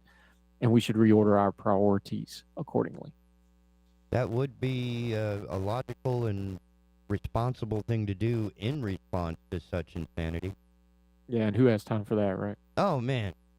Why are we here otherwise? I think it was Churchill When asked about budgeting for the war, maybe we should take money away from the arts, Churchill responds, "And what are we fighting for?" Yeah, and it's then go back. I got to get off here. I got to do something. But go back. One of the things the Nazis did was they hoarded art. You still every now and then see where they found some stolen Nazi art. Yeah. They hoarded art. They hoarded all that stuff. They Why stole was it? They didn't destroy it. They took it home. Yeah, but why did they do that? Because they understood that that's a big part. Yeah, that's a part of your culture. And I'm not talking about the stupid crap we argue about online. I'm talking about like what matters to people, their culture, their history, art and songs and theater and all this stuff that makes us human. When you looked at ISIS and these radicals, the first thing they do, they ban music and they ban art and they ban any kind of human expression. Writing. Yeah, and tyrants always limit human potential, and art and culture and creativity is where human potential and creativity comes out. And it's a good indicator of anybody, like if they're scared of human creativity and they want to restrict that, you better keep an eye on that person, because they've got some tyrannical tendencies, because they're not comfortable with people being able to expand outside of themselves and express themselves. And if we're going to be freedom-loving people, you don't have to like art. You don't have to like the highfalutin craziness, because those people, a lot of them are let's just be honest, a lot of them are crazy people, because you got to be a great artist a lot of times. But you better respect it, and you better protect their rights to be that, because it's important for our country, and it's important for our society, and important for our world to have those folks, because they push the limits of our imaginations. And if you don't have that stuff, you just have a bunch of stats and figures, and who wants to live in a world like that? I guess a statistician would appreciate that. I think I'm going to replace my mic. Something weird is happening here. You're a little poppy today, but I figured you just, No, there was something with you. Plenty of coffee, but no, I'm hearing a little scratchy, and I think my mic, I'm going to swap it here during the break with another of the fine collection that I have and see if the issue persists. I'd settle with getting a second monitor, but that's something we'll take up with our HR department, I guess. I just got to get it to you. I have one in storage, just with your name on it. My man, see there, fixing problems. See, yeah, we're about solutions here at the Big Talker. You call, we haul. Good call.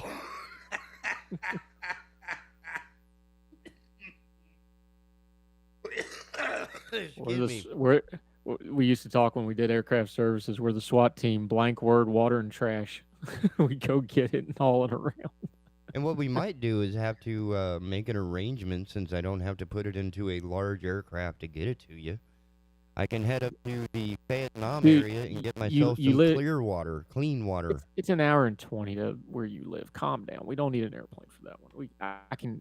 I've done worldwide logistics. I think I can handle Holly Ridge, buddy. We'll figure that one out. We're going to use one of the Amazon drone drops. I'll send a drone over for it, or maybe a dirigible. What, you didn't have a dirigible available? No, but I did grow up in the hot air balloon capital of the world in Albuquerque, New Mexico. So when I see the balloons here... What is that called? Because I can't even remember the name of the festival. International Balloon Fiesta. Yeah, I thought it had a different name, but yeah, the pictures are amazing of that thing every year. Well, it's imagine really cool. like you're having coffee on your little deck. I don't know. My parents had a fancy word for our deck because it was a pretty fancy deck. Anyway, and then a balloon is drifting into, and these things are massive. I mean, they're, 400 foot across in diameter? Oh, they're gigantic. And the thing is, they move slow and they stay at low altitude. So when you get, they have 100 of them at a time, it's really quite the spectacle. That's one field, one launch. We'll launch 1,000 in the morning, no problem. Yeah, I forget. I mean, it's hundreds of these things. It's really something special. That's something for y'all to YouTube today. But, buddy, I gotta go. I gotta go do some stuff. But I appreciate your time as always, and hope y'all. I emailed you that link if you want to put it on the Facebook page for folks to check out. All right. With that it's the little 2-minute clip, so we can put it on the social media. But you do good work, sir, and I appreciate you. Well, thank you, sir, and I will talk at you very, very soon, especially since we get to do the Hertel dance in the morning. Yeah, we do our best with it, but yeah, holler at me later, man. We'll talk in a bit. All right, be good, and I will Yes, see sir. you Take soon. care. Ladies and gentlemen, I am setting up to take our commercial break so you don't see all the behind-the-scenes stuff. Yep, as a one-man band, I have to take care of all this at once, and it is something I enjoy. Which is why I'm still here at the Big Talker Network, participating in, creating, and managing the Asylum, which is your refuge in a world gone mad.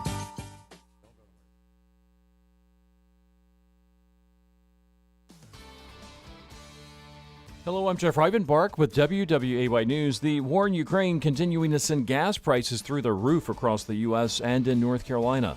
In the last week, average gas prices in the state rose more than 44 cents per gallon, which is now averaging $3.99 per gallon. Prices are 75 cents higher than a month ago and $1.44 higher than a year ago. According to GasBuddy.com, the cheapest gas in the Wilmington area is $3.85 in the Monkey Junction area. A man has been charged in a Columbus County homicide that happened last month in Whiteville. 69-year-old Lawrence Thomas of Elizabethtown is charged with first-degree murder in the death of 28-year-old Hazel Leach, who was found dead on February 21st. Thomas and Leach were in a relationship. He was arrested following a high-speed chase in Clinton. Investigators say they found evidence relating to the homicide inside Thomas's vehicle. In Brunswick County, 2 bodies were found in the Crystal Springs Church Cemetery in Northwest. Police believe Desmond Radford and Demetrius Gibbs were involved in a shootout with a third party. The bodies were found late Sunday night. Both had multiple bullet wounds. The State Bureau of Investigation is assisting Northwest Police with the case. A Myrtle Beach Fire Department paramedic and doctor from Grand Strand Medical Center recently helped save the life of a Wilmington man bitten by one of the world's deadliest snakes. The man was bitten by a gaboon viper while caring for it. The venom of the gaboon viper rapidly immobilizes the victim so the snake can digest its prey. It also affects the blood clotting ability to the point where a person's blood can no longer clot. The man received 44 vials of antivenom, which is more than double what's used for something like a rattlesnake bite. After months in the hospital, dialysis, physical therapy, and the loss of a few fingers, the man is back to living a normal life. For more on these stories, head over to WWAYTV3.com. I'm Jeff Rivenbark. Have a great day. Happy Tuesday, everybody. I'm WWAY meteorologist Ramel Carpenter with the Storm Track 3 forecast. We are going to be seeing temperatures slowly declining, especially if you live closer to the coast. We're going to go from the upper 60s to the upper 50s later this evening. Under cloudy skies and a small chance for a few isolated showers, but our rain chances really start to increase late tonight into the day on Wednesday as our temperatures tonight fall down to the low to middle 50s. Get your full forecast on WWAY and WWAYTV3.com. This news and weather is brought to you by 2 Men and a Truck. For your free quote, go to 2menandatruck.com. 2menandatruck.com.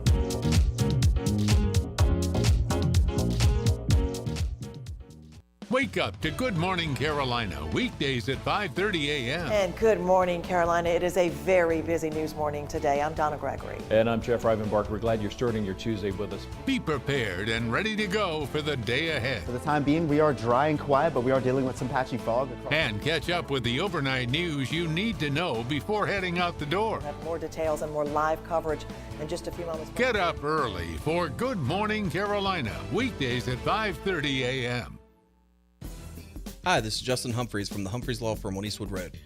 The Humphreys Law Firm is located in Lumina Station, Wilmington, North Carolina, practices civil litigation, intellectual property, commercial, and residential real estate. Please give us a call at 910-332-0721 or visit us on our website, which is www.humphreysfirm.law. You can also listen to me every Thursday from 6 to 7 p.m. on the Big Talker 106.7 FM. If you want to talk about culture and politics without all the caterwauling, then you'll love Hertel Radio with me, your host, Andrew Donaldson, every weekday morning, 6 a.m. with a replay at 3 p.m. right here on the Big Talker. Catch it on the Listen Live tab on the app or watch on the Facebook page.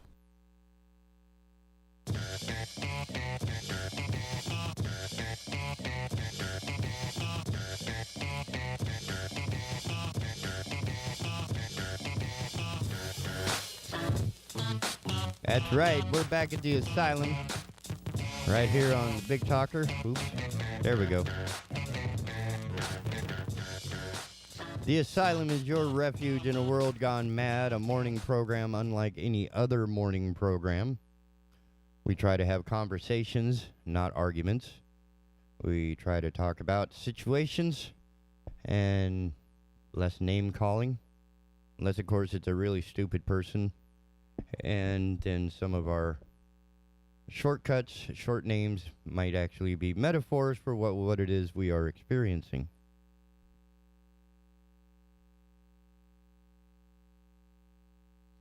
So, as we were discussing last half hour, we were ending with some of the experiences, such as being in a hot air balloon, and one of them, and I'd like to point this out, besides them being a really massive and moving really slow, they move in a way that humans are not used to.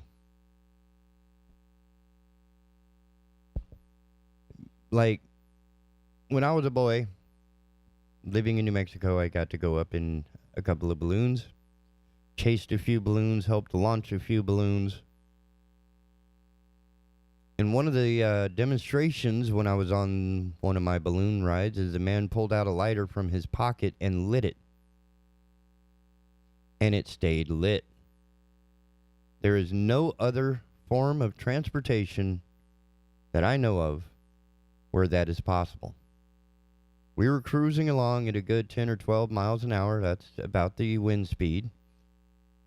But because you are the wind, you aren't traveling through the wind. You aren't overcoming the wind.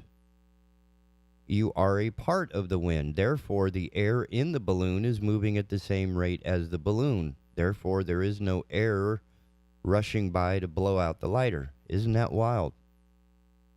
If you're in a convertible, it's impossible to keep a lighter lit. If you're in an airplane and you're rushing through, there's no way to be in the open environment and light a lighter, right? Like if you were in a biplane with the open cockpit. Obviously, enclosed environments don't count. I'm just referring to the motion across the earth. The only way to do it, for me, is in a balloon. And of course, when you're sitting on your veranda, that was the word I was looking for. You're sitting on the veranda, and a balloon comes floating by at the same rate as the breeze that flutters your napkin on the table as you sip your tea and nibble your scone. Or maybe it's coffee and biscotti, I don't know. Or for me, it's coffee and tiramisu. Nonetheless, you can actually talk to the guy as he goes by. Hey, good morning, how you doing? Good. How's the race going? Oh, I'm having a blast. Because he is the wind. I mean, you can talk to him as if he was on the other side of your yard. I mean, it's not like sitting next to you at the table. But it's not like trying to yell into an airplane. Like trying to talk between the two pilots in a biplane. You're just not going to understand each other, right? You're going to have to use headsets or something. In a convertible, it's a little bit easier until you drop the windshield, right? If you're in one of those army Jeeps doing 60 miles an hour, with the windshield down, you're not going to hear each other very well. But certainly not in a Jeep. Again, when you're on a boat, a sailboat, even on the ferry going to Bald Head Island, you're traveling at 30 knots. And you're traveling 30 knots through the environment. So your lighter's not going to, you can't hold a lighter. And of course, even if you're outside standing still of the space station, you can't light a lighter because, well, there's no air. And you're actually falling 1/2 h squared, which is the terminal, or actually that's terminal velocity. I'm sorry, wrong formula. I'll have to look it up. But that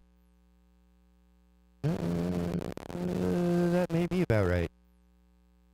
Not sure. I'll have to check. I think I had to make a choice during the break, and I chose my personal comfort over swapping a mic, and I regret it now. Stand by.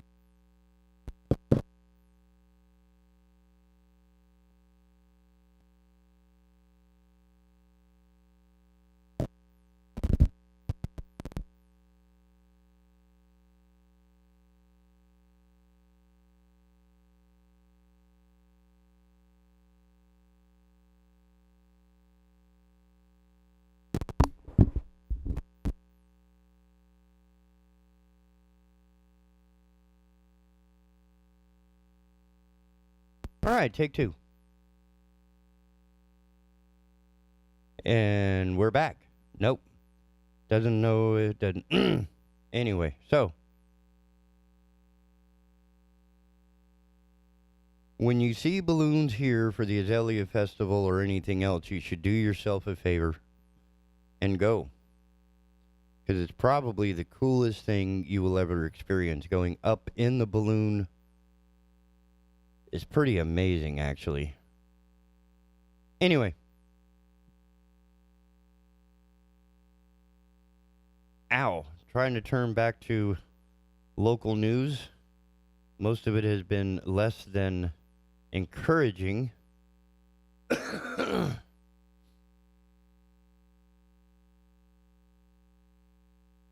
You know, so there's a lot of things going on. Randy Aldridge at WAY is announcing Brunswick County is announcing the 4th of July festivities. The Southport is planning a huge return to in-person events, including a parade. The city of Southport is planning a huge and expanded 4th of July celebration as it returns after a 2-year pause for the pandemic. The city's annual Independence Day celebration is the official state of North Carolina's celebration. This year is the 227th edition of the festival. Highlights include picnics, arts and crafts in the park, a car show, a parade, fireworks, firefighters competition, children's games, live entertainment, great food, and of course, lots of red, white, and blue. The history of the celebration was first recorded in a newspaper in 1795. The event has grown to attract over 50,000 visitors each year and has expanded to encompass Oak Island. Through the years, the efforts of civic groups and citizens have evolved to encompass a wide variety of American celebration traditions. And what could be more American than donning your best red, white, and blue attire and joining in the fun? Holding true to its mission of promoting patriotism, the festival also has a veterans recognition ceremony, flag retirement ceremony, flag raising ceremony, and new for 2022, a military and first responder equipment exhibition. This year's 4th of July festival will host arts and crafts in Southport at Franklin Square Park and on Oak Island in Middleton Park. A hit for 2021 will return in 2022, the Cape Fear Cruisers Classic Car and Truck Show in Bill Smith Park. Shaggers should brush up on skills and prepare to participate in Oak Island's Beach Day Shag competition, and be sure to join in the fun during the day on the beach as teams compete in various activities. Water enthusiasts can show your patriotism on the water this year by participating in the Kayak and SUP Parade or Freedom Flotilla. Of course, not to be missed is the parade's return, and it'll be held in Southport on July 4th. Fireworks display will include Oak Island's anniversary fireworks on July 1st from the Oak Island Pier at 9, and on Southport's waterfront on the 4th at 9. This year's welcoming ceremonies will take place on June 30. That's a party. That's a lot happening in a couple of days down there in Southport, Oak Island area.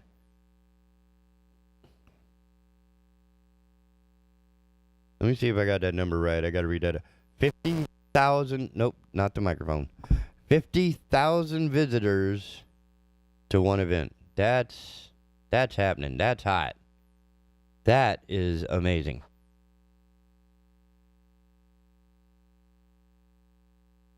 $50,000 visitors for one event. If each one of those spends $1, that's $50,000. If each one spends $10, that's $500,000. If each person spends $100, that's $1 million. Or $5 million.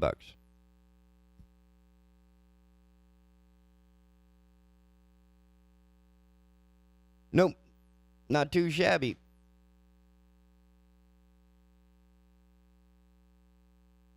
Now, what to do with that $500,000 to $5 million, right? Multiplied by a factor of 10. You have different options, different opportunities, different appreciations, I guess.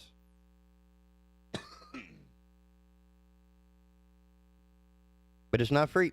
No, sir. We have to put a lot of our own people into that. There's going to be people working the parking. There's going to be people working the food. There's going to be working. So keep that in mind when there's 50,000 people down there and it all comes out really calm and cool and everybody has a great time. And that's the type of humans we need to be. And maybe we need more events like this for people to have a good time and not get all stressed about everything that's going on, like a government shutdown and emergency voting on a $1.5 trillion omnibus bill. Ridiculous. Ridiculous, I tell you. It's all just bass backwards in so many different ways. But we get the government we deserve because many of us don't vote. 42%. Not Democrat, not Republican, just not participating. Y'all need to participate. So, with that in mind, we're going to take a top of the hour break with our words and sponsors from our sponsors, and of course, news and weather break from our friends at WAY. We'll be right back at the Asylum, right here on the Big Talker Network.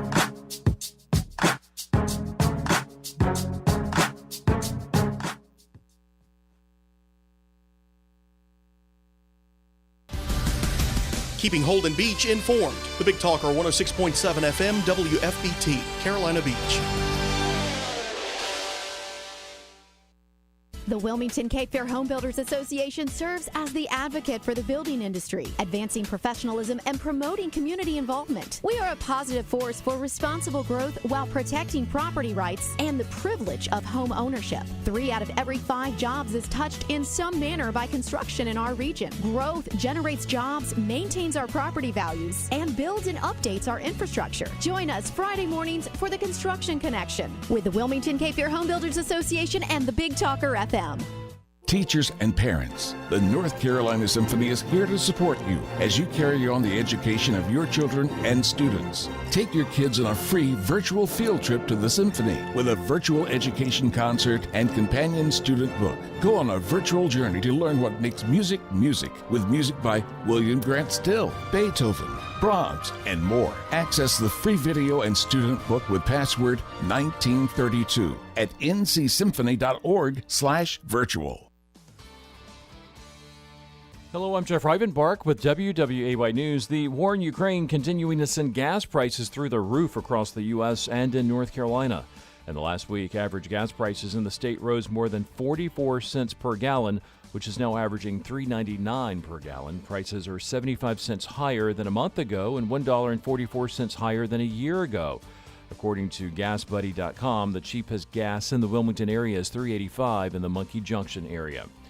A man has been charged in a Columbus County homicide that happened last month in Whiteville. 69-year-old Lawrence Thomas of Elizabethtown is charged with first-degree murder in the death of 28-year-old Hazel Leach, who was found dead on February 21st. Thomas and Leach were in a relationship. He was arrested following a high-speed chase in Clinton. Investigators say they found evidence relating to the homicide inside Thomas's vehicle. In Brunswick County, 2 bodies were found in the Crystal Springs Church Cemetery in Northwest. Police believe Desmond Radford and Demetrius Gibbs were involved in a shootout with a third party. The bodies were found late Sunday night. Both had multiple bullet wounds. The State Bureau of Investigation is assisting Northwest Police with the case. A Myrtle Beach Fire Department paramedic and doctor from Grand Strand Medical Center recently helped save the life of a Wilmington man bitten by one of the world's deadliest snakes. The man was bitten by a gaboon viper while caring for it. The venom of the gaboon viper rapidly immobilizes the victim so the snake can digest its prey. It also affects the blood clotting ability to the point where a person's blood can no longer clot. The man received 44 vials of antivenom, which is more than double what's used for something like a rattlesnake bite. After months in the hospital, dialysis, physical therapy, and the loss of a few fingers, the man is back to living a normal life. For more on these stories, head over to WWAYTV3.com. I'm Jeff Rivenbark. Have a great day. Happy Tuesday, everybody. I'm WWAY meteorologist Ramel Carpenter with the Storm Track 3 forecast. We are going to be seeing temperatures slowly declining, especially if you live closer to the coast. We're going to go from the upper 60s to the upper 50s later this evening. Under cloudy skies and a small chance for a few isolated showers, but our rain chances really start to increase late tonight into the day on Wednesday as our temperatures tonight fall down to the low to middle 50s. Get your full forecast on WWAY and WWAYTV3.com. This news and weather is brought to you by Two Men and a Truck. For your free quote, go to twomenandatruck.com. twomenandatruck.com.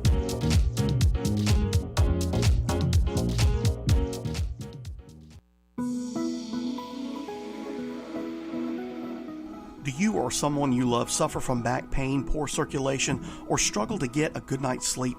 Do you just need help getting into or out of your chair? US Med Express is Wilmington's leading supplier of Golden Technology lift and sleep chairs, carrying a variety of models in our showroom at 1733 Dawson Street. Our chairs lead the industry in power lift recliner features and advances in technology. Our chairs are FDA certified as medical devices, which means it's 100% tax deductible and helps with a number of medical conditions, including arthritis, poor circulation, and sleep apnea. Give us a call today at 910-500-6162 or stop by and experience our chairs for yourself at 1733 Dawson Street. That's 910-500-6162, 1733 Dawson Street in Wilmington. US Med Express. O'Leary's Automotive Repair has multiple locations in the area in Hampstead, Leland, the Myrtle Grove area, Ogden, and Wrightsboro. O'Leary's Automotive Repair, a trusted, locally owned business since 2006.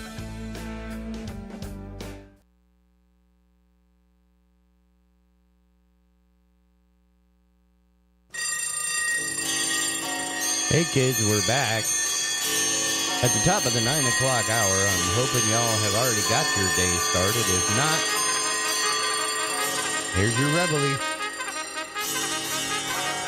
Time to rally round, ladies and gentlemen. Get your days up and started, because it's about to get really crazy up in here.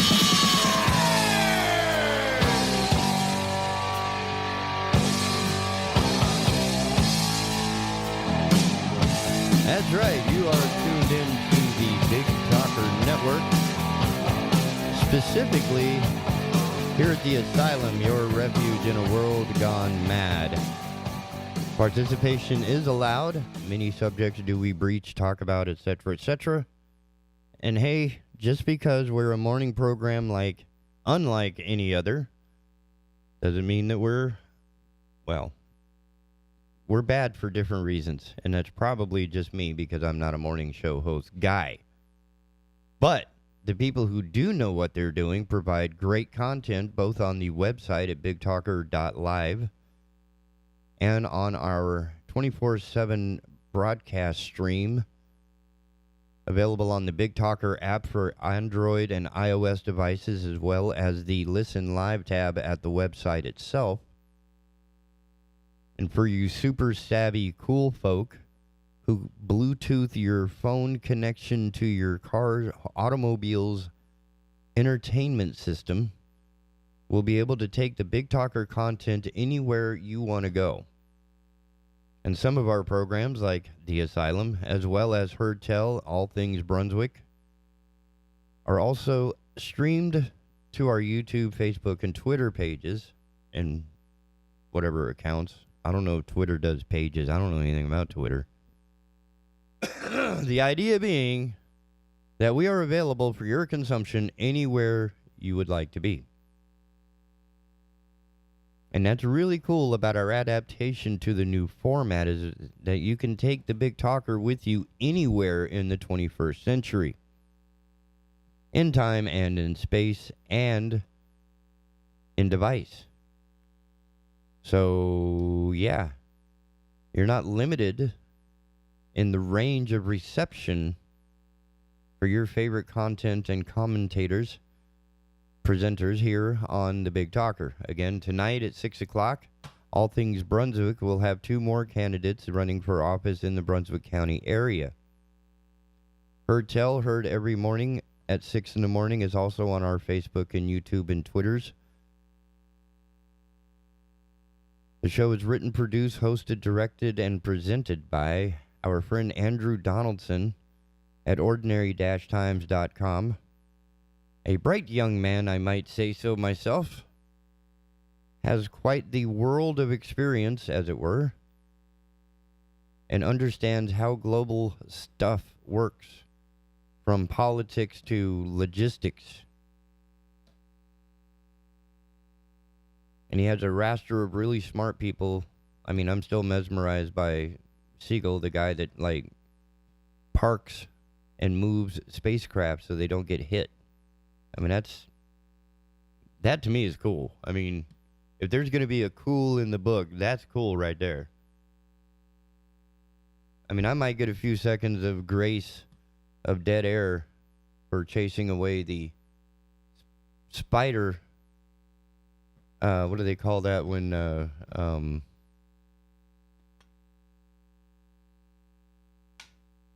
the assault of the arachnids? There it is. But to miss an entire interview because, I got to move a spacecraft so it doesn't get hit. I'm sorry, that one still wins. The spiders did not win. So I'm gonna call that one a push at this point. Certainly for the amount of time that was involved in either of those. Other programs here on the Big Talker you won't get anywhere else include Guns, Politics, and Freedom from Paul Vallone, as well as the Consumer Choice Radio from our own hometown hero. Actually, I'm not sure where he's from, but I know he has roots and family here in North Carolina. And his friend and cohort, does he call him a partner in crime? I'm not sure, because I'm not sure how much of a crime it is to be helping consumers make better choices and understand how markets work. But that other person, that second half to Mr. Yael Osowski, is David Clement in Canada. And what's really nifty is that these guys are not xenophobic American point of view kind of guys. One is in Europe at large. I believe he was chilling at the Indian Ocean not too long ago. And the other one is in Canada, as I mentioned. I believe also that Yael may have a Canadian connection as well. I mean, this guy is just an international jet setter from birth, which is what makes him so calm and fascinating to have conversations with, because he has such a broader view of things that many of what we Americans consider important bore him.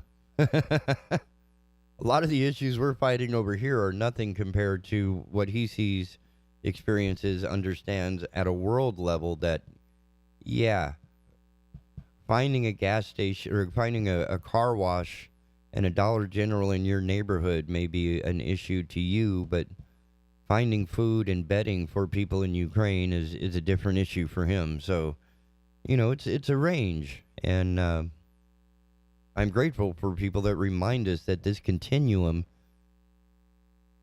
has degrees, has various points on it, and sometimes we forget that our perspective is from a very comfortable point of view.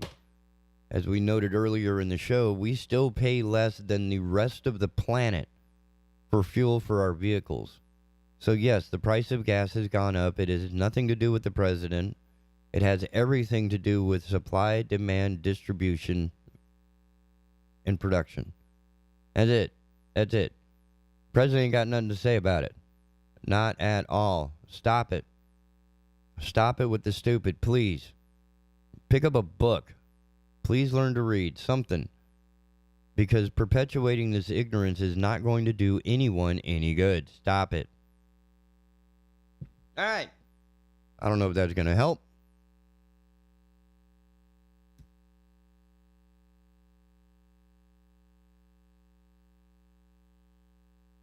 But there it is.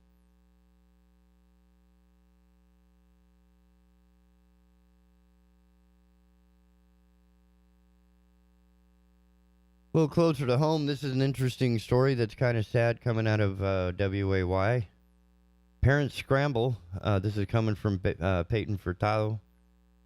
Parents scramble as local daycare announces its closure. Dozens of families are scrambling to find daycare after a Brunswick County daycare announced plans to shut down. According to a letter sent to Leland Christian Academy of parents Friday night, the child care could shut down its doors anytime between now and May 27 due to staffing shortages.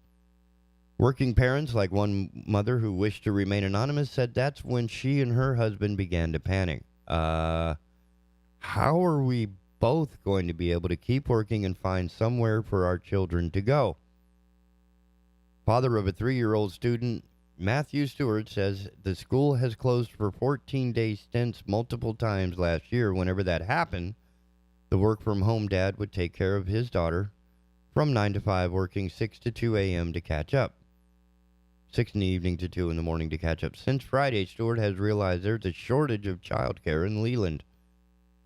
We've got an interview next week for one, and we've got her on 3 different waiting lists right now just trying to find something. And in the meantime, we'll have to use me, Stewart laughed nervously. With possibly days until Leland Christian closes, working father Matt Makish has his 2 children on 5 different wait lists. He dreads telling them they might lose their friends with no notice. But what's going to break out? Oh, you meant to write an R. They're writing next to each other on the keyboard. I get it. But what's going to break our hearts is when our girls aren't going to see their friends and teachers. LCA has had multiple violations of North Carolina Department of Health and Human Services in the past. Last month, the agency found 6 violations at the schools, some involving safety regulations, others lack of training and policy review. Parents say frustration with the board has mounted. Many accuse them of a lack of transparency in several instances when students could have been at risk. Yes, I'm glad that I trust the teachers because I don't trust the administration, said one mother. Makish continued, but I'm just as frustrated by the lack of transparency from the board that this kind of seems to have been done. Within 48 hours, our world has been changed. We reached out to Leland Christian Academy about their closure, and they responded with, providing highest quality educational experiences in a Christian setting is our top priority at Leland Christian Academy. Unfortunately, like others, we have been impacted by staffing shortages. As a result, our board members met with school staff last week and informed them of our decision to close the school at the end of the school year on May 27th. Everybody hurting, ladies and gentlemen. Everybody hurting.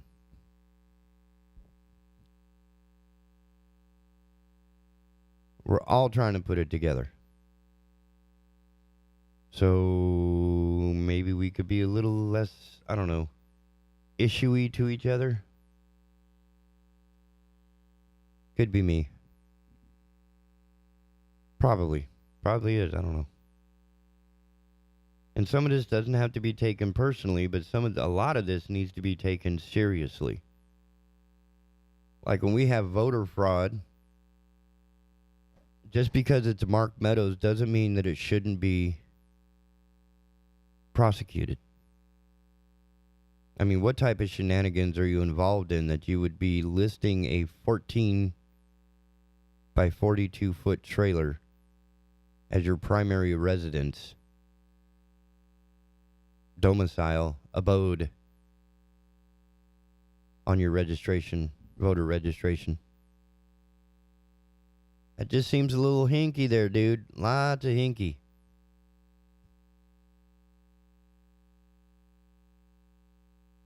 Transparency seems to be a new buzzword. Transparency. Everything's transparent. The real transparency is when you can get the person whose name is written on the paper, on the writ, on the budget, on the bill, and can say, hey, what's this about? And that's why we have local heroes like Rob Zappel. I called him. I mean, I dropped him a note and said, hey, do you mind discussing this? He said, not at all. And I said, all right. And I hit him with a few numbers and bits that I had discovered along the way, and he was able to clarify a few things and certainly set the record straight on everything. And I realized that this man has as much transparency as we are, as there can be. And without any input or superseding concepts, options, or ideas from the public or other institutions, barring other options to go with, we're going to try it. It may be this, it may be that. But it was boiled down into, one of them being the Community Violence Action Plan. Some of it seemed ridiculous upon first reading it. But again, it's out of context, and it takes somebody who's involved with that, which is what we do here. Yes, I got to rant, and I got a few minutes of giggles and jokes out of it, but the truth of the matter is we got a hold of Rob Zappel, County Commissioner, and asked him what this was about, and got some pretty solid answers and have our transparency. We understand what's happening. And I don't know if it's as much transparency as it is a mature conversation among adults.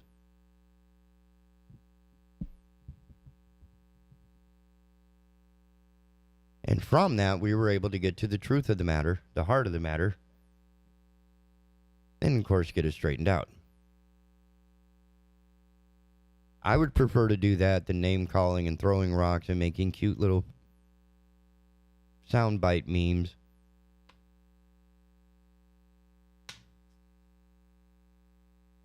Many of which are meant to focus on an aspect of the issue that has nothing to do with the actual impact of the issue. And, of course, simultaneously offering no option, solution, or participation of self other than to retweet or reshare somebody else's misinformation.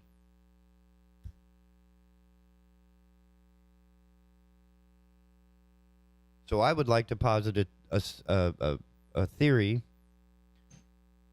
the 21st century social media theory, that, like Andrew had mentioned earlier in the program, everything has an expiration date. And I honestly believe that okay, I need to put the concept completely together. Everything has an expiration date, just like a person's life, a dog's life, a pet's life, an animal's life, a star's life. All these things have an expiration date, an end point, where they no longer cease to be in that form. Now, getting to that point doesn't happen instantaneously or in a vacuum or, blindly. It goes through phases.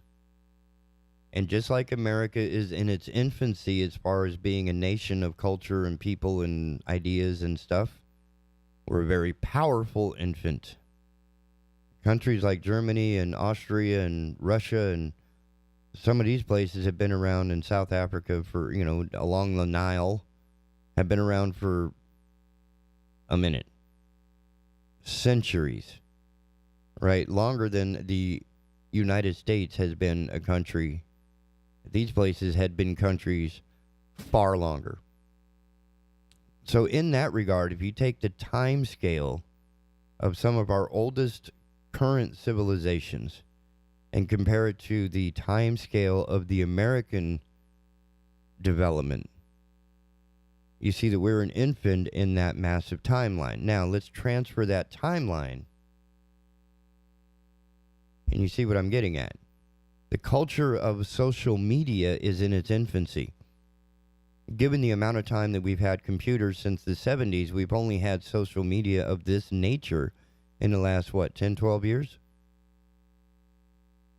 So the concept of computers and social media platforms as a part of our everyday life is now getting into the second generation of kids.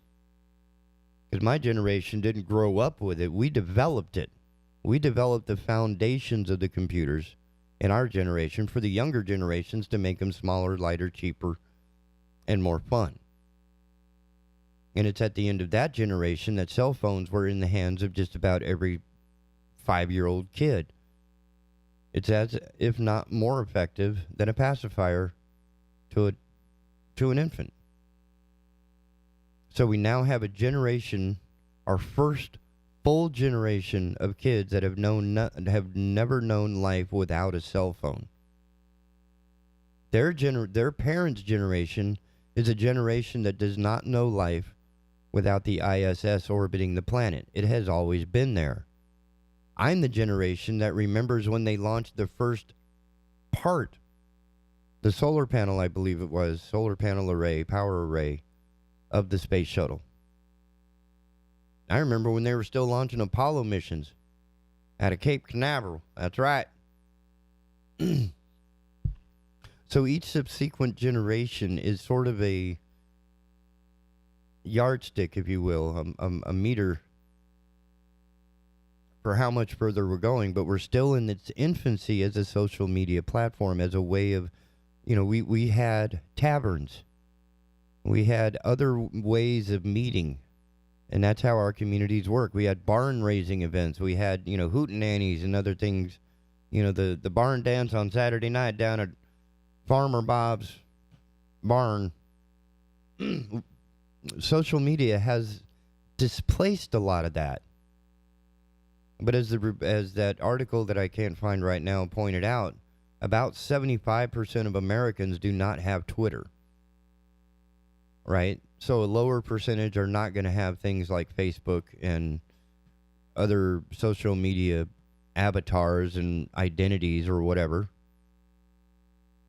It is not necessary to human life or human interaction. It is quite possible to socialize without ever touching a keyboard, believe it or not. That's what we used to do when I was a kid. So the development of this infantile behavior on social media, the screaming, the ranting, the calling names, the soundbite memes, all these sophomoric offerings that are flooding Facebook, and it's all getting archived, right? It's all being kept somewhere just in case something needs to be pulled up 10 years from now to say, what did this guy say on Facebook? What was his post on December 12th, 2008, for example?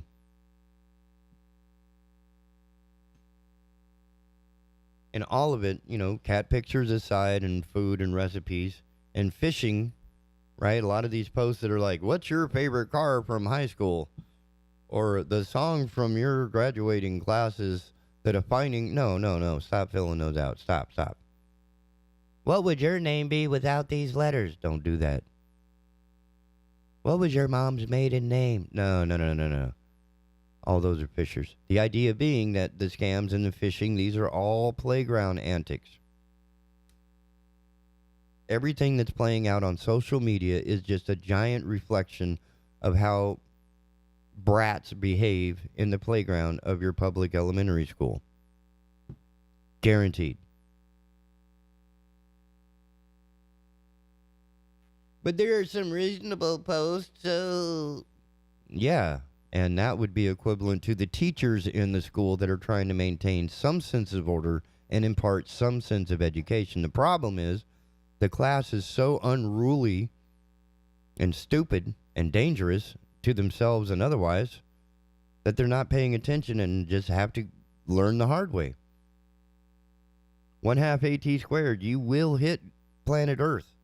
The higher you climb, the more it will hurt. So you want to climb on the roof of the school and act a fool even though we told you not to do it, and you fall off and break your head? The school should be completely cleared of any and all charges or responsibility. Because a lot of those accountabilities need to go with the parents. You need to teach your kids these, and most of the kids, I was one of them, the stove is hot, don't touch it. Ah! What happened? I burned myself. How? I touched the stove, and it was hot. Okay, so do you believe me now? Or do we have to go through this every time? Experiential knowledge is irreplaceable. I mean, it's really hard to displace experiential knowledge. Social media does not have that type of immediacy as an actual social action. Because I guarantee you, if some of these people said what they type in real life to a person, they would feel the consequences immediately. Just like whizzing on an electric fence, you will do it once and only once.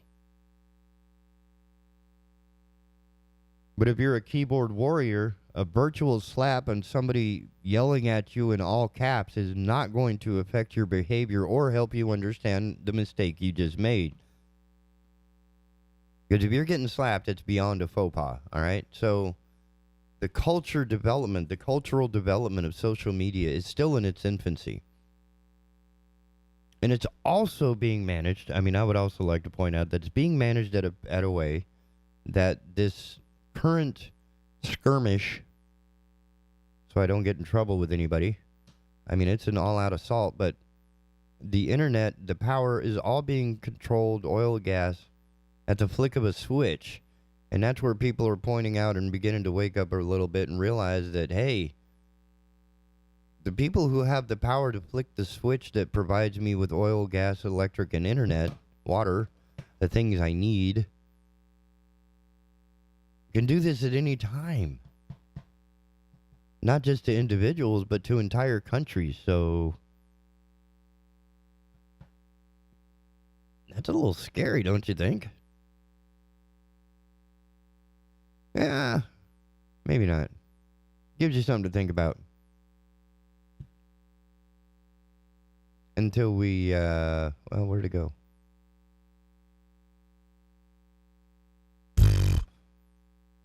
Until we get back here in the asylum, right here on the Big Talker Network, BigTalker.live. Don't go nowhere. We'll be right back to finish out the hour. Don't go nowhere. Hello, I'm Jeff Rivenbark with WWAY News. The war in Ukraine continuing to send gas prices through the roof across the U.S. and in North Carolina.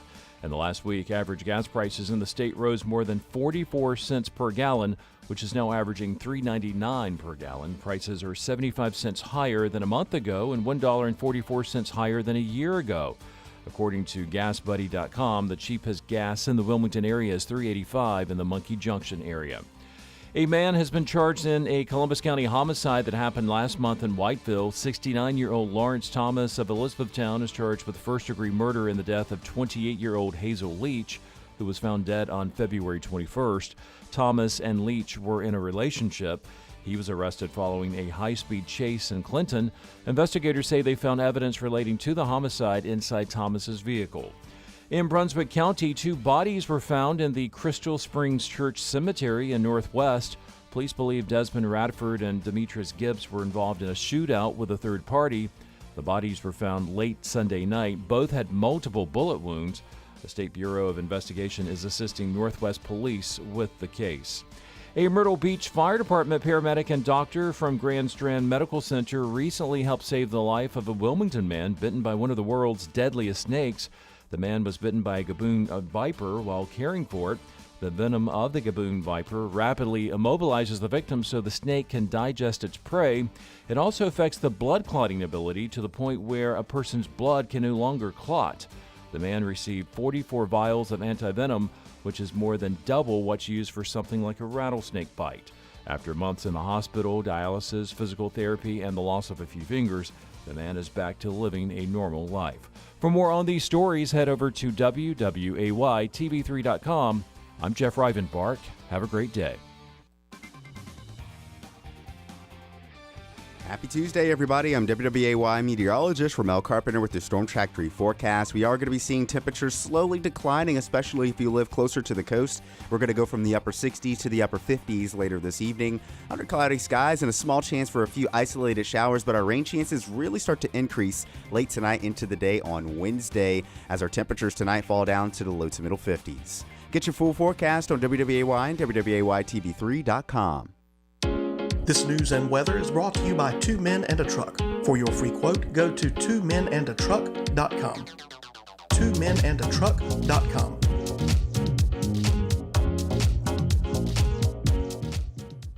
Hey everyone, Ben Hawkins here with Cross Country Mortgage. Rates are still at historic lows, and there has never been a better time to purchase your dream home or refinance your existing. With over 300 loan products including conventional, FHA, VA, USDA, renovation, and jumbo, we are certain we have the right loan product for you and your family. Call me today to be pre-qualified to make the offer on your next dream home.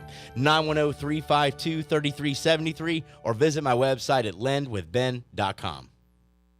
I'm an HVAC technician, summer's most popular person. To say my job is stable is an understatement. Every home has an air conditioning and heating unit, so I will always be needed. The best part? I make great money in a career I love. I went to CFCC and got hands-on practical training and quickly got a job. Knowing I will always have a good-paying job means a lot to me. I got my start at CFCC, and you can too. Make it happen. Make it CFCC. Visit cfcc.edu/HVAC and get started today. If you want to talk about culture and politics without all the caterwauling, then you'll love Hertel Radio with me, your host, Andrew Donaldson, every weekday morning, 6 a.m. with a replay at 3 p.m. right here on the Big Talker. Catch it on the Listen Live tab on the app or watch on the Facebook page.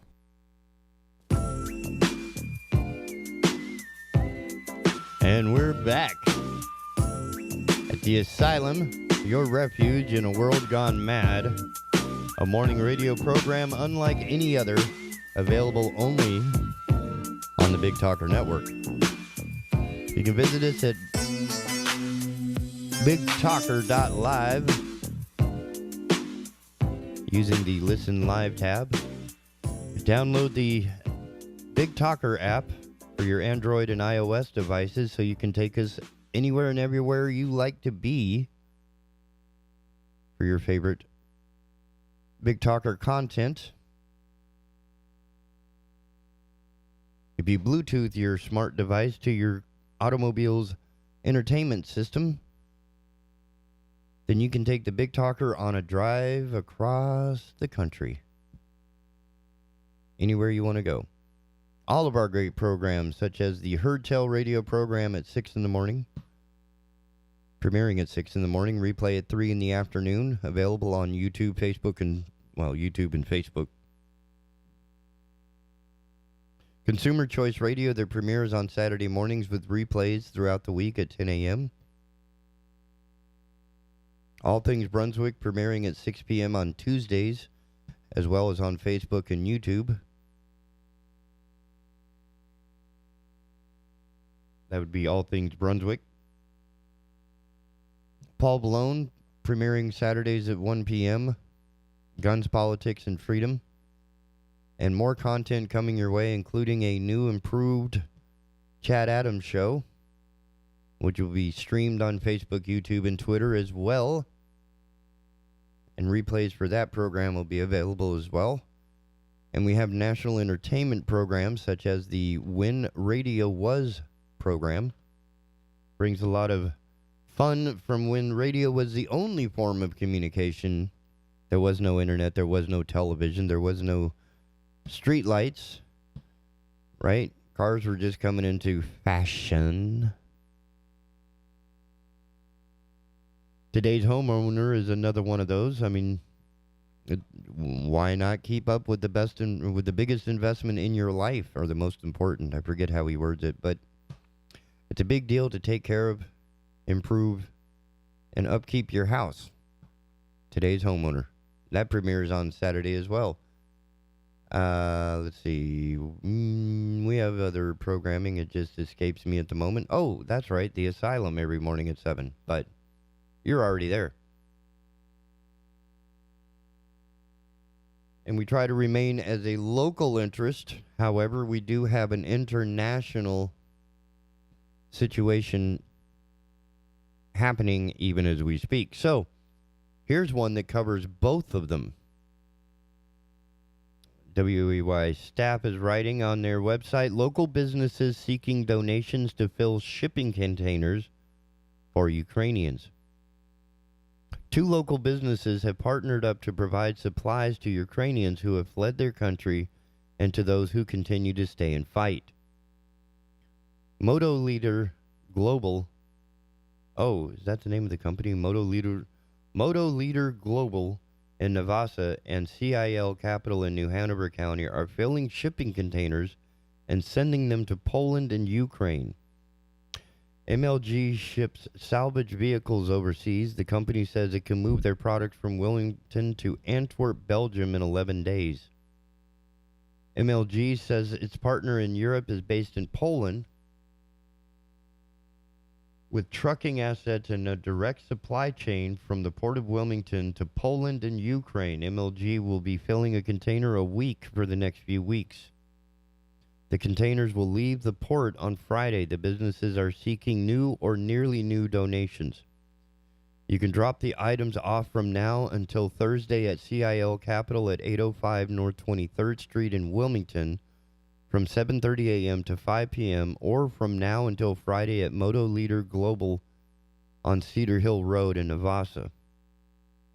Some of the requested items include for refugees, baby formula, baby stuff, everything baby, baby wipes, diapers, food, soap, toothbrushes, children's Tylenol, of course, feminine products, sleeping bags, linens, crayons, small toys, and winter clothing.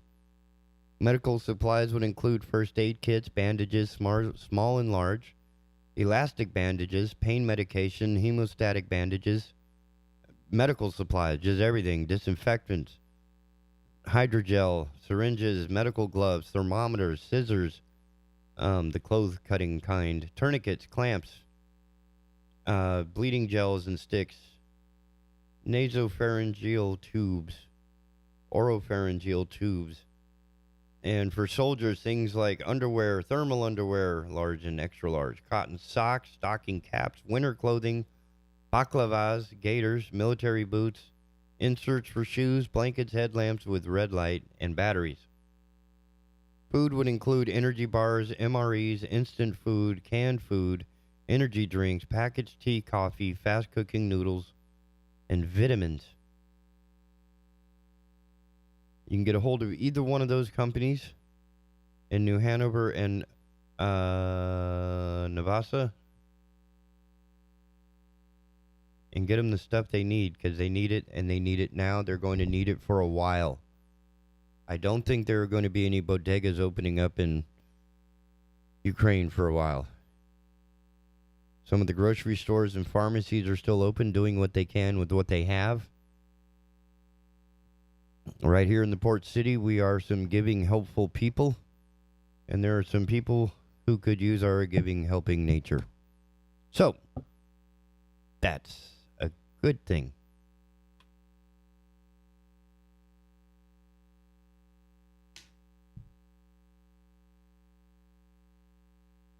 Comforting story coming out of WAY there. Sort of touches both bases, right? We can get to help other people, and at the same time, it's coming out of our neighborhood.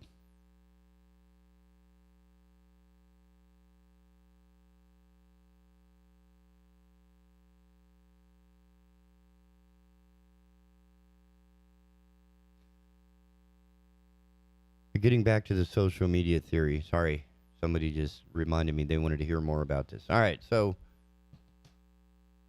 the creation of social media back when it was MySpace, the distraction was like everybody's personal little Rubik's Cube. Everybody was trying to create the perfect landing page, your perfect MySpace page with the music and the blinky blinky and the wonderful saying or the favorite cat picture or whatever it was. It didn't quite have the same news feed thing going on that Facebook is known for. And it didn't really have the same social communication reach that Facebook and Twitter, certainly Twitter and Instagram have, right? So a lot of these things have shortened our attention span and our ability to write a complete sentence shorter and shorter and shorter, quicker and quicker and quicker, so that we can provide less information in less amount of time to more people, right? somebody with 4 million views and you send out 2 texts and you can turn the world upside down. I think Elon Musk texting GameStop or whatever it was, and it just completely turned the market upside down in the game sector for a minute, for a hot minute, right? So there's a lot less writing. Like if you go to ordinary-times.com, most of their articles take about 7 to 10 minutes to read. Some, 10-minute reads. They even have a section, 10-minute reads. Unfortunately, most of us microwave-happy youth don't have the ability, patience, capacity to sit still and read for 10 minutes. They just can't do it. So, think about it. We have all kinds of people in our House of Representatives and Senate,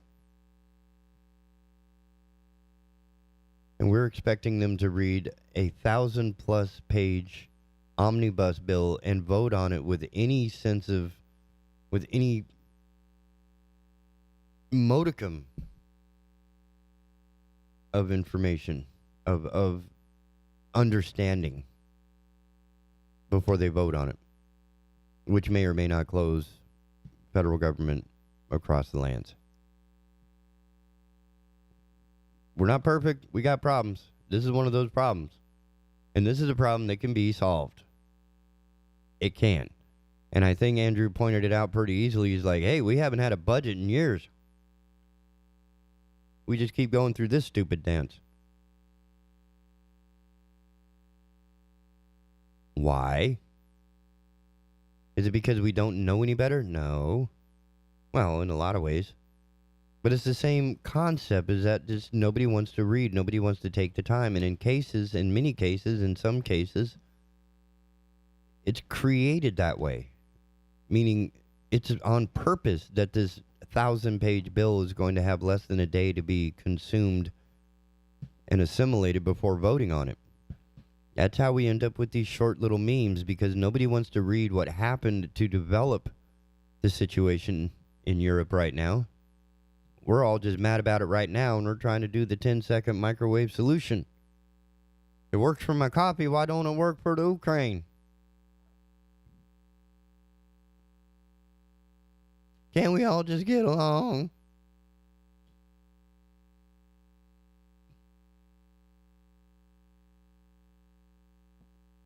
And even with some of the experiences that we're having in this country on its own, which we love to call inflation, stagflation, multiflation, whatever, things like that are not determined by the president.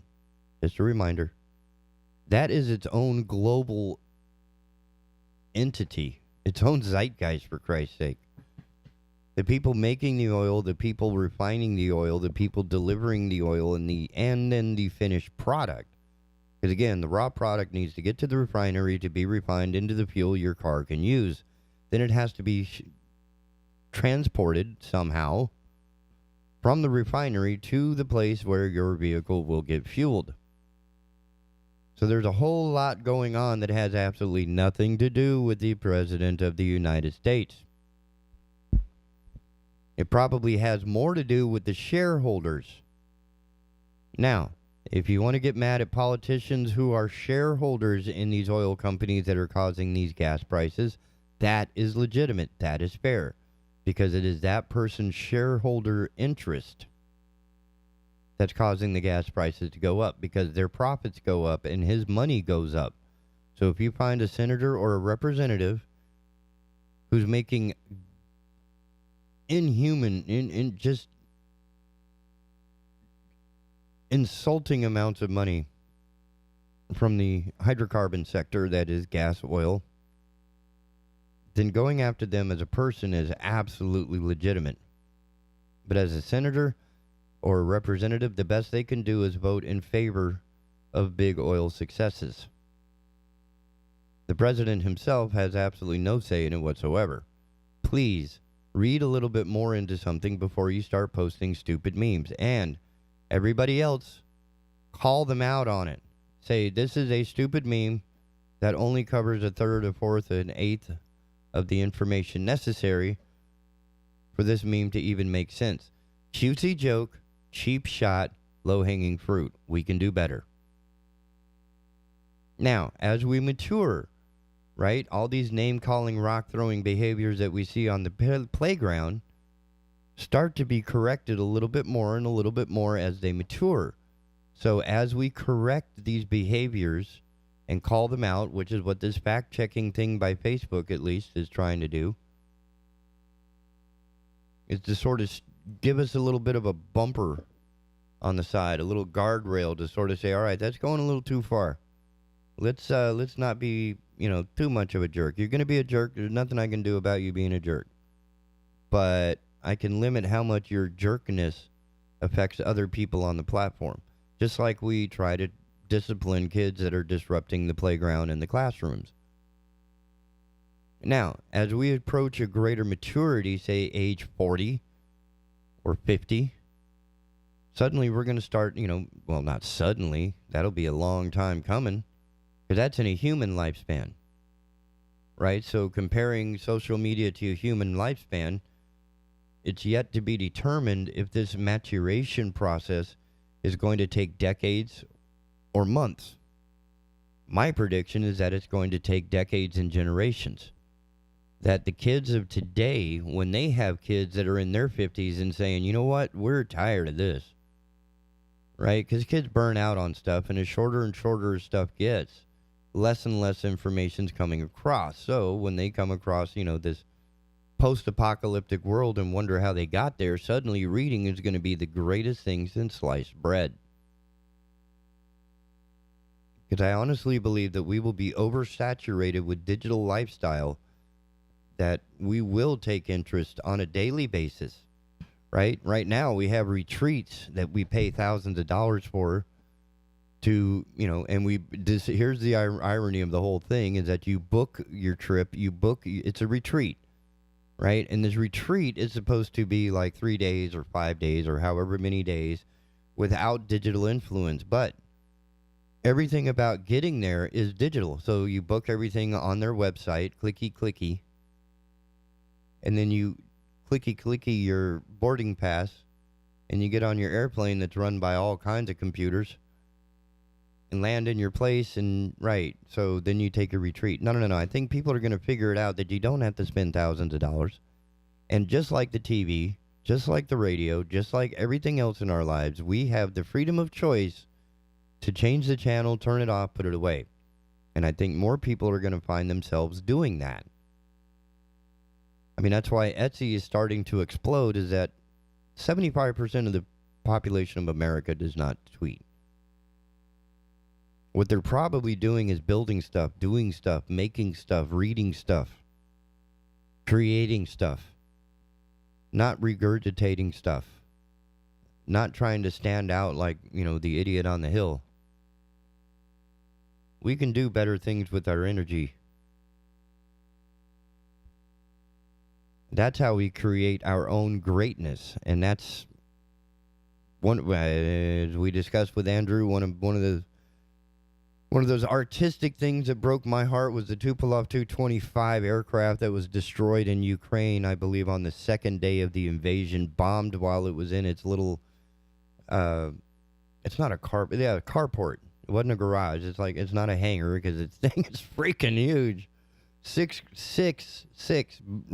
3 on each side, massive engines on this thing to get it in the air. This thing carries like 6 tanks or something ridiculous, millions of pounds of cargo. Only one like it in the world. Absolutely amazing, unique aircraft. Russian made, I believe. And destroyed. Second day.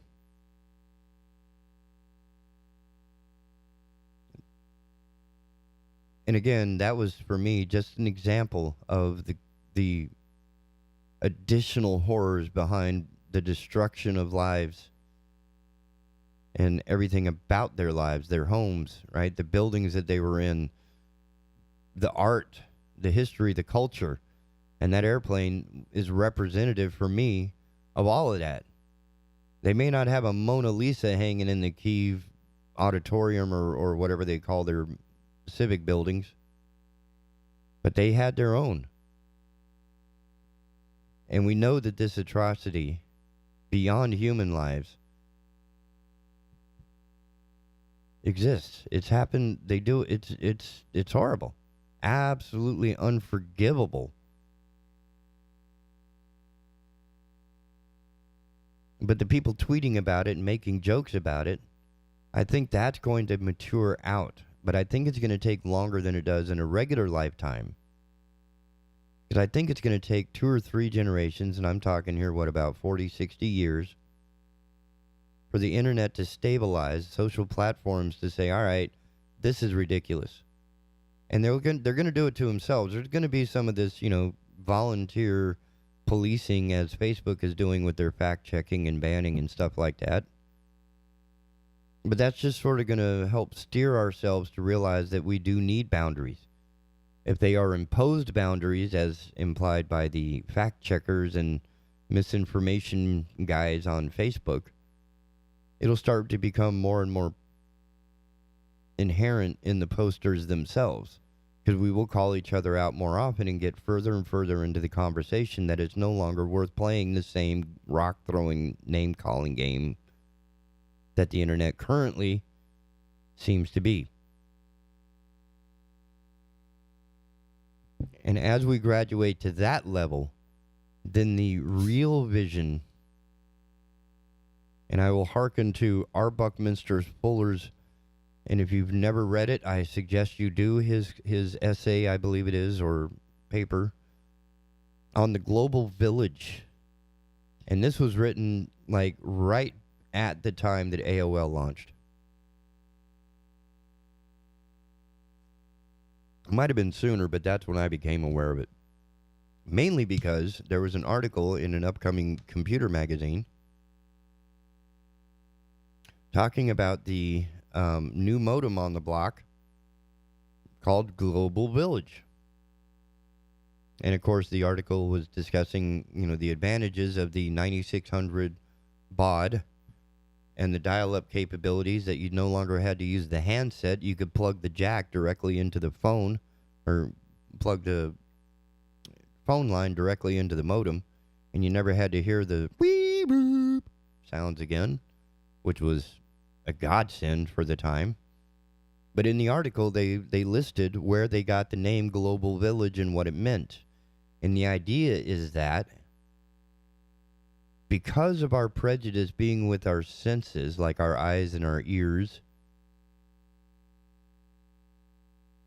the idea behind a global village is that you would be able to communicate with somebody with the expertise you seek without being affected by the prejudices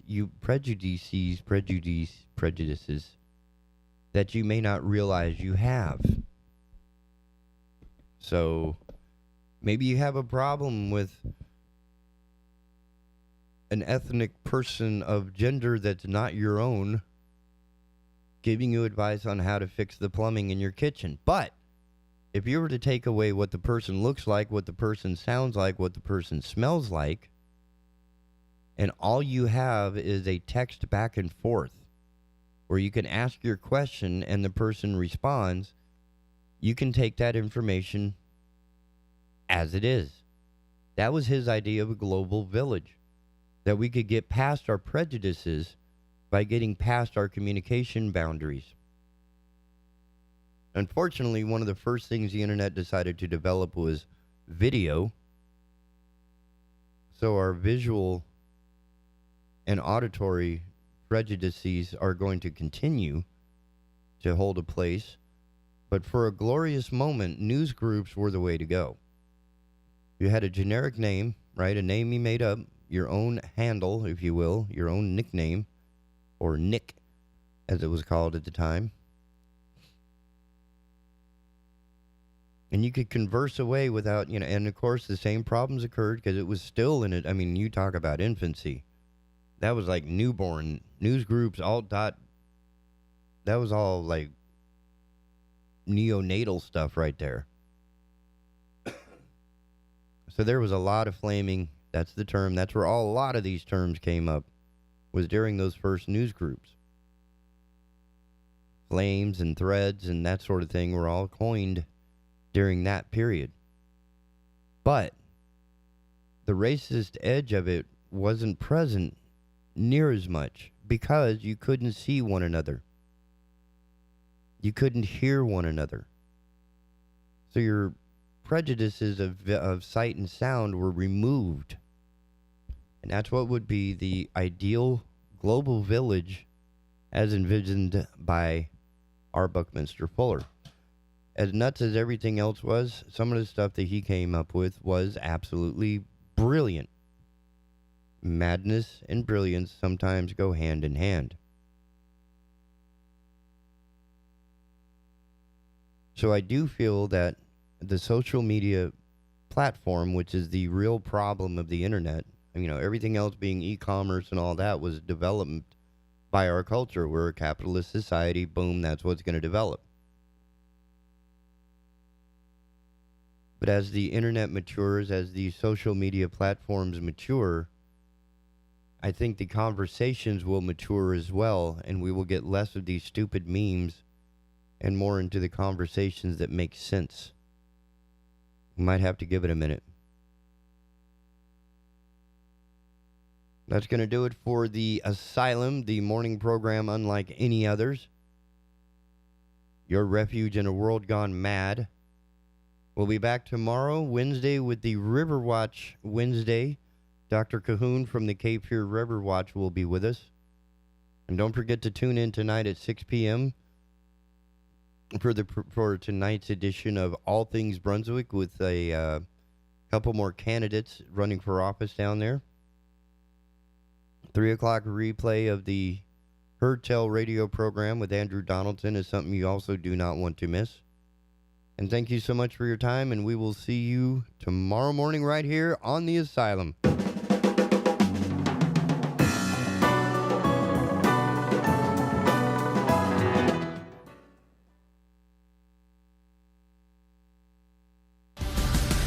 Keeping Leland informed. The Big Talker, 106.7 FM, WFBT, Carolina Beach. If you want to talk about culture and politics without all the caterwauling, then you'll love Heard Tell Radio with me, your host, Andrew Donaldson, every weekday morning, 6 a.m. with a replay at 3 p.m. right here on the Big Talker. Catch it on the Listen Live